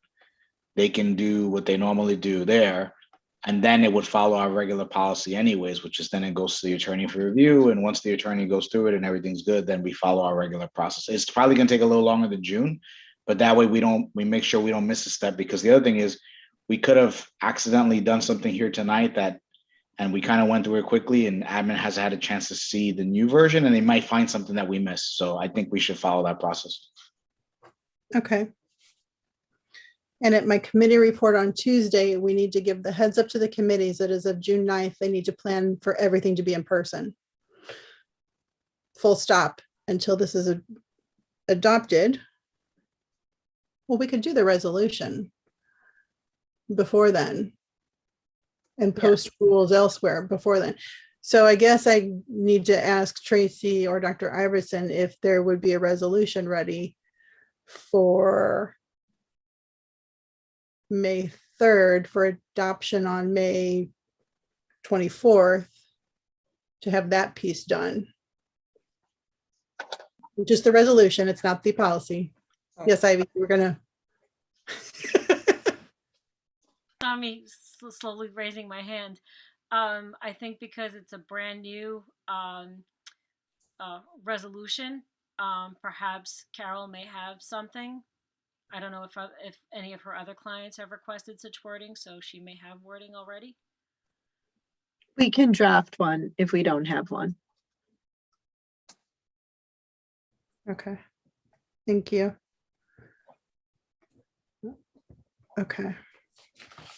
All right. So that's our next steps. Holy moly, what time is it? Okay, let's see what we can skip. All right. Okay, we've done number 5. We do need to quickly discuss number 4 if we're going to tell the whole board to be ready for June 9th. And that is when we're fully in person, do we now have a definitive recommendation as to whether record some or all of our meetings, or theoretically live streaming will not be required anymore? I know we discussed this again last time, but now that change is actually going to happen, I think we need to. Where did we leave off on that again, in terms of the resources for live streaming? As far as resources, I can't answer that. I know we left it that we would at minimum record things because we might not have the manpower to live stream and or record for us in the TV studio. So I know that's where we left it last time. Something just occurred to me. And I would obviously defer to Dr. Iverson to look into this and see if it's feasible. why wouldn't we just set up a laptop and join into a Zoom meeting to live stream that way? And Dr. Iverson, I don't know if the tech department can look into that in terms of, I don't think it will be that complicated. I mean, we know how to start a Zoom meeting. I just don't know. We don't have the ability to live stream. Tech department does. Maybe they could give us some instructions on how to do it. And then we could just launch the stream. I mean, this is just a suggestion to avoid the manpower issue. We could just kick it off ourselves and then end it when it's done. I can check. I don't know how, but I can check on that. I mean, at a minimum, if we could be taught how to record it, Yeah. because live streaming won't be required per se. And I do know that's why we discussed, do we sit in a U, do we sit in a V, so that if we're recording it, that everyone would be visible. The record is easy. I mean, we have it here in this meeting. It's just a button that says record at the bottom. You hit it and it'll start recording. And then if for the laptop cameras, the resolution isn't that great. We can just get a little external webcam hooked up to the laptop, pointed at the U that we talked about, and just hit record to record the meeting. And then that's the other option. And then eventually get it over to tech and they can post it. Okay, so We want to see if that could be done. right. Yeah. Is- Want to see what the Okay, options are, and obviously the cost implications, right, Dr. Yes. Iverson? Mhm. There's a cost to this, and we got to be cognizant of that. Of that, yeah, I can check into that. I don't know. It sounds very feasible, but I don't know. Okay, Ivy has a hand up. oh, sorry, Ivy. No, and just also, you can keep in mind that the CEC and the FinFAC committee are district committees, so they're not subject to the open meetings law. So They're they not can subject to still- live streaming, right? They're not subject to open meetings law because they have more non-board members Yep. than board members. So the only thing you're required per your policy is for those committees to have minutes taken. Thank you, Ivy. So that means that technically speaking, those committees could be virtual. They could remain They can virtual, or continue. they could do, they could Or do in both. person. They could They meet could in do person. hybrid or, okay, Mhm. Yeah. thank you.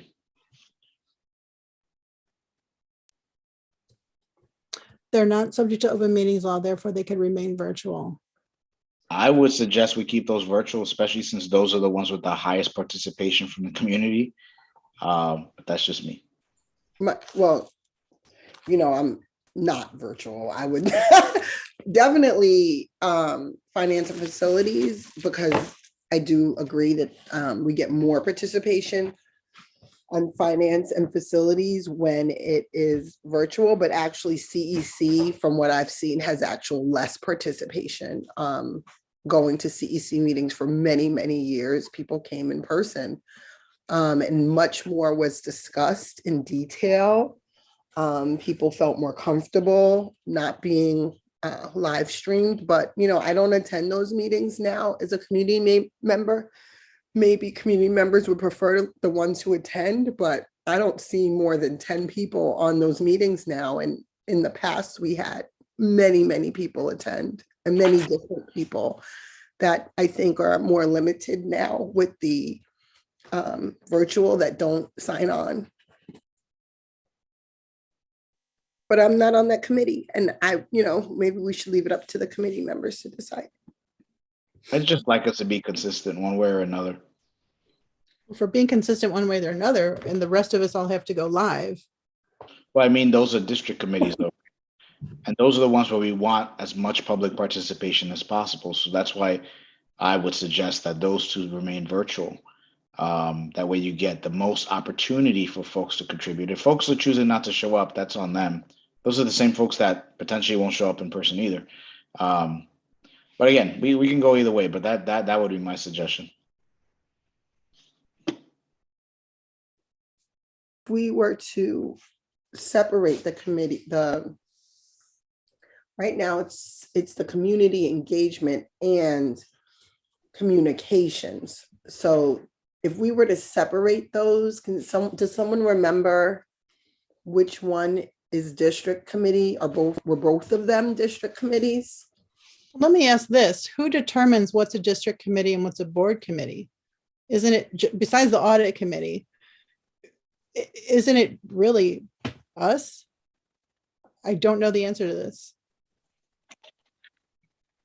Anyone? Does anyone know the answer? No. Ivy?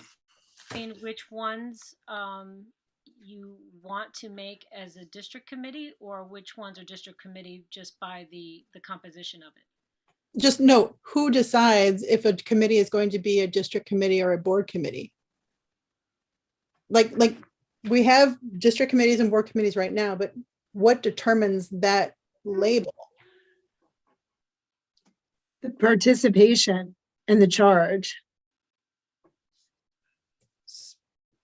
Okay, The board so approves the charges. right, the board approves the chart. Okay, but yeah, I'm sorry, but like our participation has also been determined by whether it's been labeled as a district, it's the cart before the horse, which it's the participation has been determined by the label that we've put on committees. And if I'm wrong, somebody tell me, but let's take education. Education currently is a board committee, but by consensus, they've allowed public participation. So are you saying that participation is now by default changing that to a district committee? So who is setting who? And when we talk about the charges, we've also said, well, I mean, this year, I think basically the board, the committees themselves set the charges and they were approved. Trustee Valen, Carol is gonna have to leave in a few moments. Carol, do you have any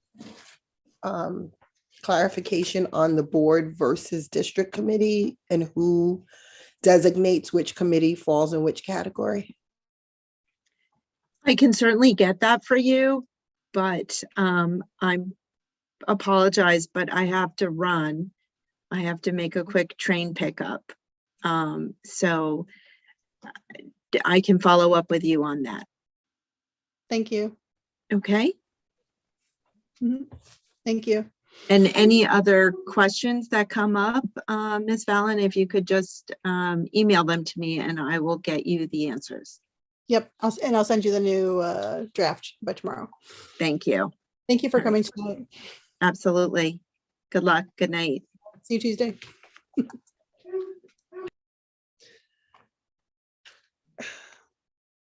I guess I'm asking this, Tracy, because if you're talking about splitting CEC, Well, where are we going with it? It was district before, and communications, who knows what it was. If I had to guess, I'd say it was a board committee, but it seems to me like we can just make the decision on what it, yes, Ivy. No, I was just gonna say the communications, I think, was a subset of the CEC. No, communications committee was, wasn't it? It used to be separate. It used to be separate. I believe the previous superintendent made it, and it was I believed it was a district committee. But I thought it came from a subset of the CEC, though. I thought that's where it originated from, and then they just had a subset of it to work on communications and branding. No, the previous superintendent actually created a committee for the communications and branding.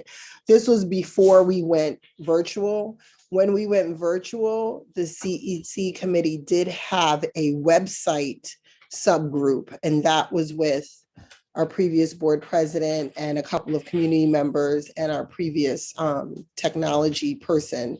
But prior to that, in person, there was an actual communication committee that the superintendent was on, one of our PR branding folks was on, our board president was on. It was an actual separate committee.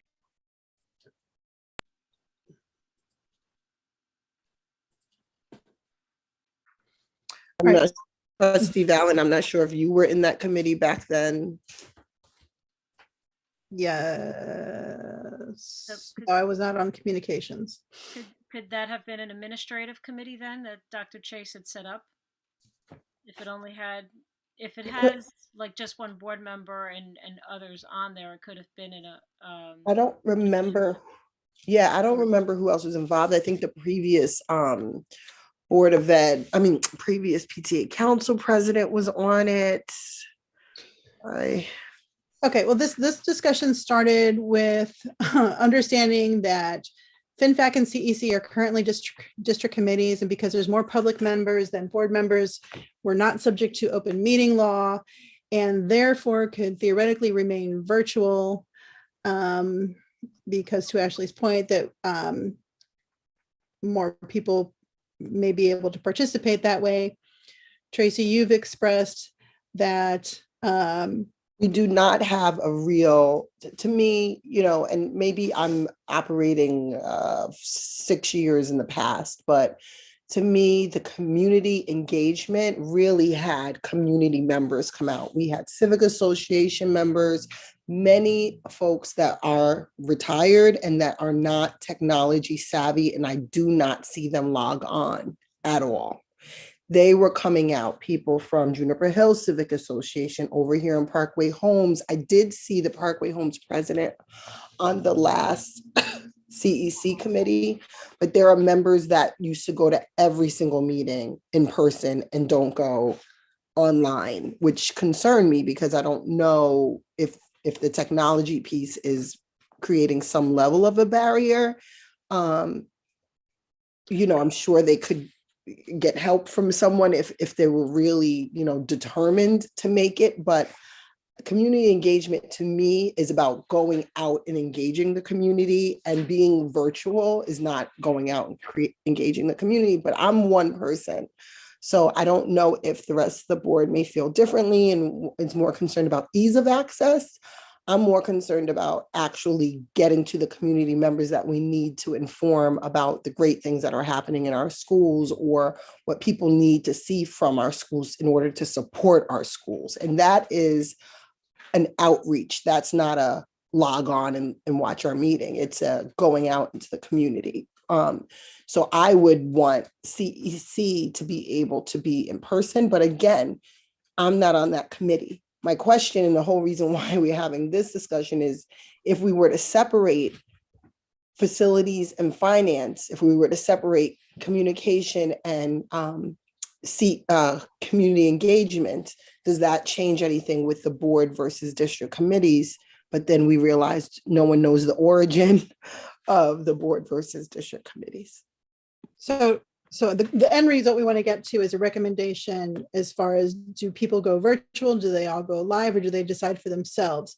I can state in the before world, attending facilities, and there was fiscal planning and there was facilities that used to be separate. I believe they may have both been board committees at the time, because when I attended those meetings, sometimes I'd be allowed to, in the very beginning, 10 years ago, 8 years ago, I was more an observer because they were more, I believe they were board committees. Maybe I'm wrong, but I always had to ask permission to participate, and sometimes I could not. Later, in the midpoint of my involvement in the district, there was more of a free-flowing conversation, but I honestly don't know what they were classified as at that time. And then came the latest bond attempt, and there was the construction advisory committee. And around that same time, and actually this is when you started to come to the facilities, maybe you were on the board already, but around that time, facilities definitely became more of a district committee, whether officially or just by action, I don't know. And now it is definitely, so I'm giving you a little history of my own involvement with two committees and how they've seemed to have morphed. And maybe it's according to the needs of the district and the superintendent at the time, I don't know. But it seems to me that there's besides audit committee, there's really nothing set in stone about how committees are labeled. And this is mostly my learning now. And as far as tonight, we need to come up with a recommendation after June 9th, do we recommend that all committees meet in person? Do we recommend that all committees meet in person, but the district committees that aren't subject to open meeting law make their own determination? Or do we recommend that all committees meet in person except for, in fact, the district committees, which aren't subject to open meeting law, stay virtual? I pick option 3. I pick option 2. I think they should make their own determination. Yeah. The ones that don't have to be in person. I think they should, the committee members should decide. And maybe they'll decide to remain virtual. I mean, it's easier. I'm more focused on the getting the actual, point of it done, but maybe it's more important that right now to have engagement and participation, right? We want people to be involved.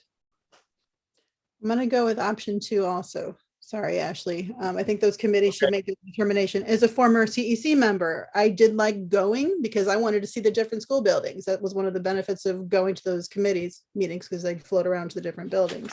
Sometimes it was the only way I could see a certain building. Just remember that we're advocating, though, that we don't have that happening because we're saying they're going to be in the TV studio. Right. For this year, right? Here. Yep. Okay, so that's our recommendation. It is 9:03. I believe we've been doing this for 2 hours. Is there anything the only thing I think, is there anything anyone else definitely wants to cover tonight? We're going to have to do number 8 at the next meeting. I would like to briefly touch on number 7, but does anyone else have anything that's Yes. a priority we discussed before? Yes. Can we move the decision about the TV studio and have the ability for people to have meetings anywhere? That's fine if administration is able to. So remember, the reason that came up was we were asking administration, Dr. Iverson, to find out about streaming meetings and recording meetings and all that. And that's why we said, oh, the equipment's in the TV studio, so we should just do it there. If we're going to start moving stuff around, then our question to administration changes again, and it becomes, hey, can we secure the resources and the manpower to record? And that whole conversation starts all over again.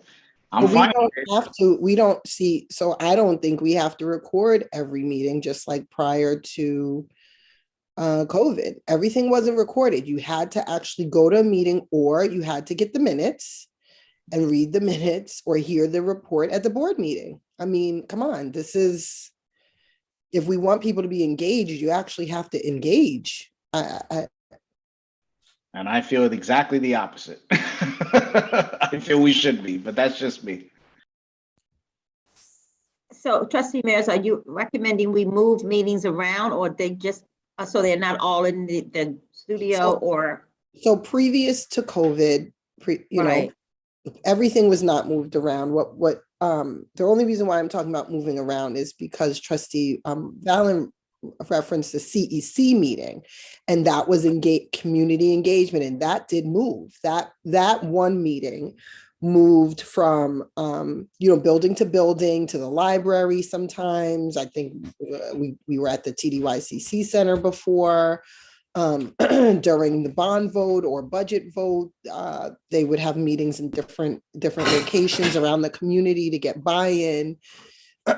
So that one meeting moved around, and that was coordinated usually by Trustee Warner.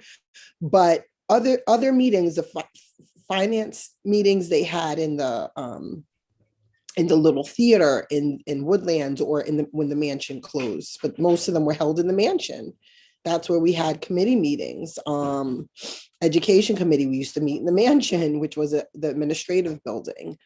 When the mansion closed, we would just have it in someone's office. It didn't have to move. It was the committee members would choose a location and publicize that. And if there's an issue with technology, then you would plan ahead of time where that person's going to be. Only CEC would move around every meeting. Well, technology also would move around sometimes. So it depends on the committee.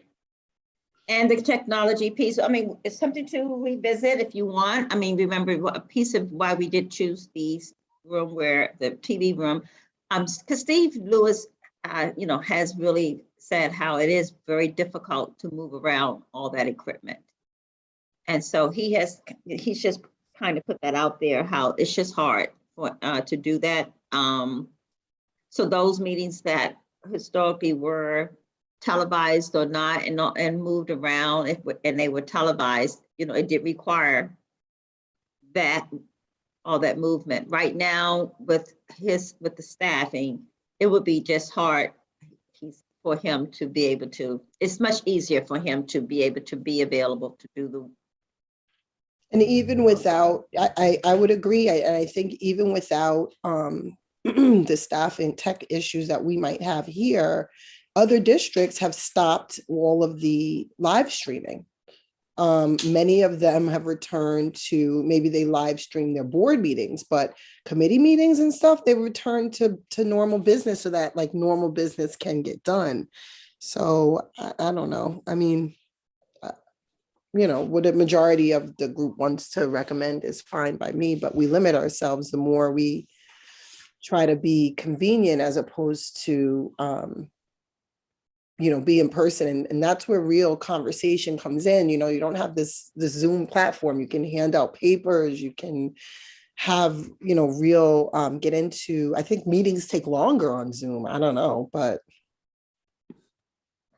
I don't think it's just, I don't think it's just that. I think it's also transparency, right? We talk about transparency and there are folks, it's not just convenience, I think. I think it's also transparency for folks that can't attend the meetings. The way we have it now, if someone's really interested in a topic, you know, they can find it. I had someone yesterday that brought up a meeting they wanted to go see and they were able to find it on YouTube. We couldn't find it initially, we eventually found it. And now they're watching it and they're catching up as to what they missed, right? So I think it's not just convenience, it's also transparency from that perspective. But again, that's No, just I agree with you. I think that's true. I will say all of our meetings have to have minutes. So you can always get the minutes, which makes it transparent. You can always see exactly what happened as far as in the minutes, the general minutes. But if you need to know like what happened in that meeting, then you would have to go to that meeting. Or speak to someone who went to the meeting, ask about a particular item. But right, seeing it firsthand as it happens is always feels better to me to be able to, oh, I was, you know, I watched it. Yeah. All right, let me get hyper specific then. As it happens, June 9th, when the rules change, we have a meeting on May 12th and we have a meeting on June 9th. We will be the first committee that meets under the new no virtual rules. So let's just get hyper specific, and you guys are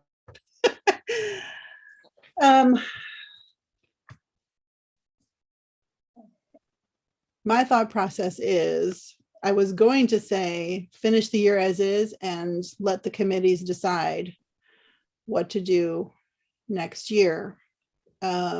Yeah, I'm all for that. You know, I would love to just meet in person, honestly, but I do not like to have to change anything mid-year. I mean, this is the most scintillating committee out there. So this is one I think that could easily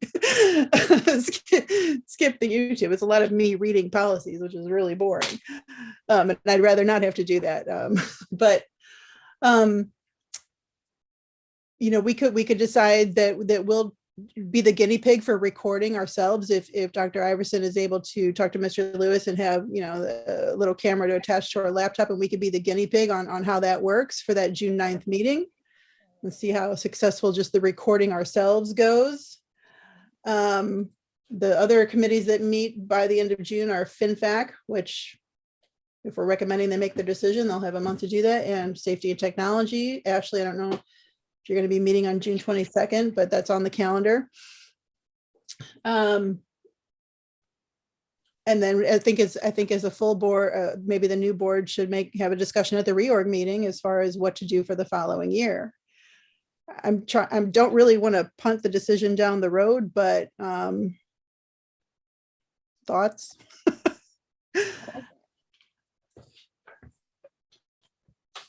So what I'm saying is I think on June 9th, we should be the guinea pigs for recording our committee meeting. And that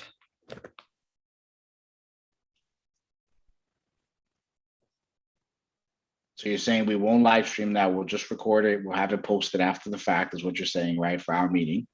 right. I'm fine with that, if you want to try that.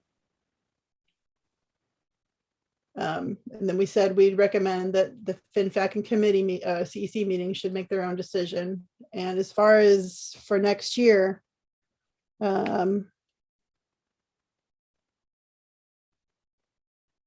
Yeah. As far as for next year, why don't we wait and see what the only two committees that have an option anyways, why don't we wait and see what they do? well, Right. they have an option to be live or not. Our option is recording and live streaming, but I do not advocate live streaming other committees. If I think at most recording, that's what I'll say for that. And I think we've now kind of gone in 3 different directions and come to 0 consensus. So maybe we should just move on. That's with ours. That's with ours. All right.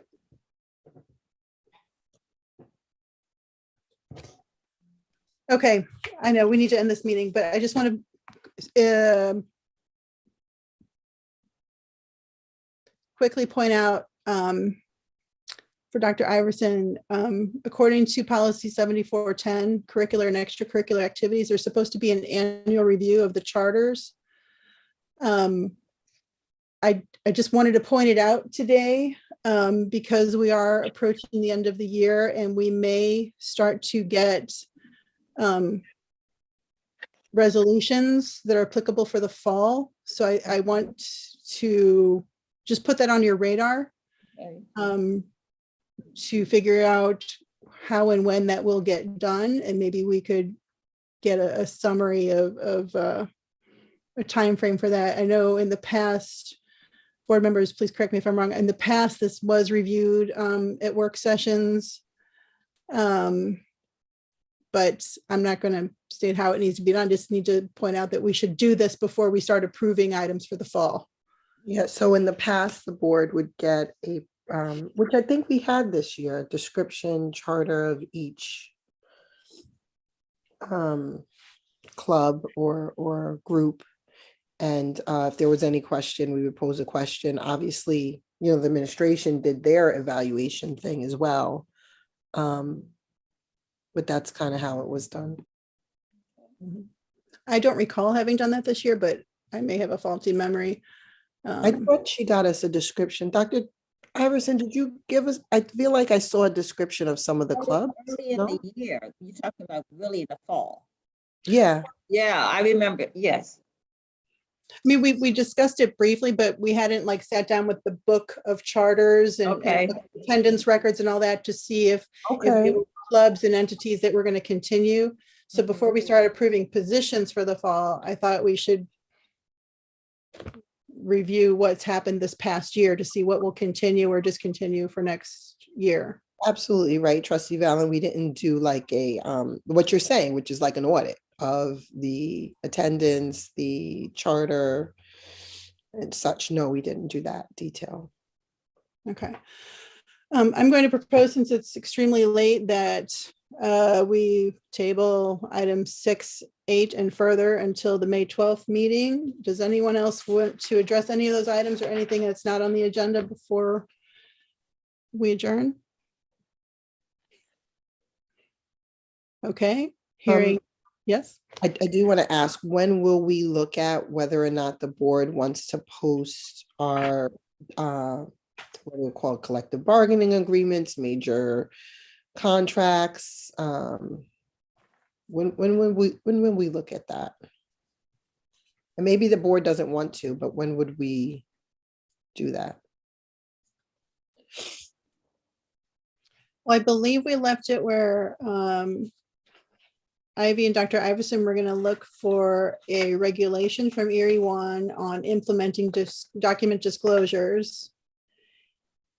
And as far as posting those major contracts, I guess we'd have to check just, I mean, either Tracy, I mean, you have the option, I guess, to direct Joya as district clerk, who technically reports to the board, to take a look at those items, or we could wait for the regulation to come back. Well, I Remember, think, be redacted if you have anything sensitive in it. We can't forget that. Right. we'll do Like the, side letters wouldn't be posted to my, I'm sorry? as an example, side letters that are specific to individuals would not be posted, in my opinion. Right, right. But I think the general, for example, the general contract with our employee group, any employee group, the general contract would be posted. So I mean, I guess I bring it up here because I need to know if, as a group, if we have a consensus that we would recommend to do that, and then present that information to the board and see if anyone has any concern about doing that. I would recommend we do that after administration has had a chance to look at the implementation, the regulation suggestions from Erie One, because they may find something there in that document that makes this easier for us. And I would want to follow whatever process we end up establishing for that. I would want to follow that when we post documents. Okay, That way we have a process, right? But the CBAs, Makes sense. Trustee Mears, are you, those collective bargaining agreements, that's what I heard you mention, those contracts that are final and signed. And then make sure I'm clear, you're just talking about the ones we already just have with GTF, or do you mean something else by CBAs? Make sure I understand what's meant by CBAs, because I think union when I see CBAs. Yes, so for Okay, so those, example, we have the new one with GTF that just was do, negotiated. but we also have, I mean, we have established ones with other unions, but we're gonna go into negotiations, but right now we're operating under the previous, most recent one. We also have contracts. I mean, there's districts that have, the whole central office, their individual contracts, their payment, their, evaluation became a big deal on this board a couple of months ago or a year ago. That process, the timeline, the rules, all those things are public. People can foil them, right? There's things redacted, but people can foil them. And so there's districts that have their central office contracts posted. There's people that have their major construction contract, or, someone said to me, they had an issue with how much we paid for curbing, for example, the turn that we widened over at the gym, something like that. Those contracts, without the specific things that have to be blocked out, some districts have those posted right on there. I think they have it under their business office. And people can see. So they don't feel like the board is hiding anything or at all. They can see the constraints that the board and the district is under, as well as the decisions that have to be made and why. Well, Tracy, right now, Ivy, is my contract posted? No. No. I And don't so, and are the assistant soups posted? No, we don't. contracts. No. Here, no. But What do you there's say? districts, what I'm saying is there's districts that have them posted, yeah. I know, so you ask, so that's something the board can decide, give us direction on. Do you just want us to, and our names aren't redacted at that point, correct? And those that you've seen, Trustee Mears, they have since it is public, the names are as well there. So something like a contract of Of a business, yes. yeah, exactly. But a personnel, I'm talking contract. what good is it posted if the names aren't there? I mean, Yeah, I mean, I can send you I'll send you a website as soon as we get off that you could see how it's done. The contract is there, when they make an agreement, how much they're paying people, when they, you know, the pay raises, when those go into effect, so that the community knows how their money's spent, where it's spent, who it's spent on, and what services are to be provided. There's no. I personally don't care. I don't have a problem. I'm used to that. I mean, in previous districts, you know, the contract was posted. I mean, it was public knowledge. I don't have a problem with that. It's we just wait on direction from the board, what you would like for us to do. Is that what you, if that's decided here? I saw that on another district website some years ago, and then started asking legal about it. And she was clear that it's actually not a problem, but there's just not been any traction on it. So I guess I'm trying to figure out what the rest of this committee wants to do so that we can bring it to the board as a recommendation or not.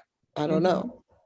Tracy, I think we said earlier that we were going to focus on, as far as vendor contracts and similar, focus on from now into the future after the regulation comes, because it's going to be impossible to post everything that ever existed before. However, I do want to carve out a subset of items such as the CBAs and the contracts you're talking about. I think that is something we should present to the board as something that could be posted publicly, because it's a small subset of everything out there. And then if anyone did have inquiries into items that were from the past, then maybe as those FOIL requests came up, once those FOIL requests were fulfilled, they could be unlocked on board docs. But as far as opening up everything that existed prior to now, it's like multiple man hours. And I just think that's a burden that I'm not willing to recommend at this point. So I don't know if I think the decision is for the board to decide on moving forward. Just what kind, vendor and admin contracts, construction, the contract, once they've been, the contracts that have been approved and signed, and after all the vetting happened beforehand, that process we described earlier. Once we will get once you give us that direction, they'll be posted. I guess that it sounds like, Trustee Mayor, you're asking us, this committee and the board especially, what's the consensus on doing the contracts right now that we can, like the CBAs, our contracts, and we have some construction and vendor contracts right now that have been approved and signed. Is that what I'm hearing you asking? So we need to know in terms of what we do. I'm asking that, but I'm not really sure. I don't really hear what the positions are. That's what I mean. What the position is of the board to do that. We will do what the board decides. I've heard Ashley say that he recommends waiting for the regulation to come in before we take any action. Correct. I probably am thinking along the same lines. With the caveat that I don't want to go back to all documents that ever existed, but I definitely want to go back to the CBAs and similar as some of the first items that get opened up, in addition to what's on the thing. And I'm hoping that by our May 12th meeting, we'll have gotten information on the regulation and a next step, or have already begun the process. May 12th, I guess that's only 2 or 3 weeks away. So maybe that's optimistic. Is that satisfactory, Tracy, or do you have a different suggestion to No, it's fine. Okay.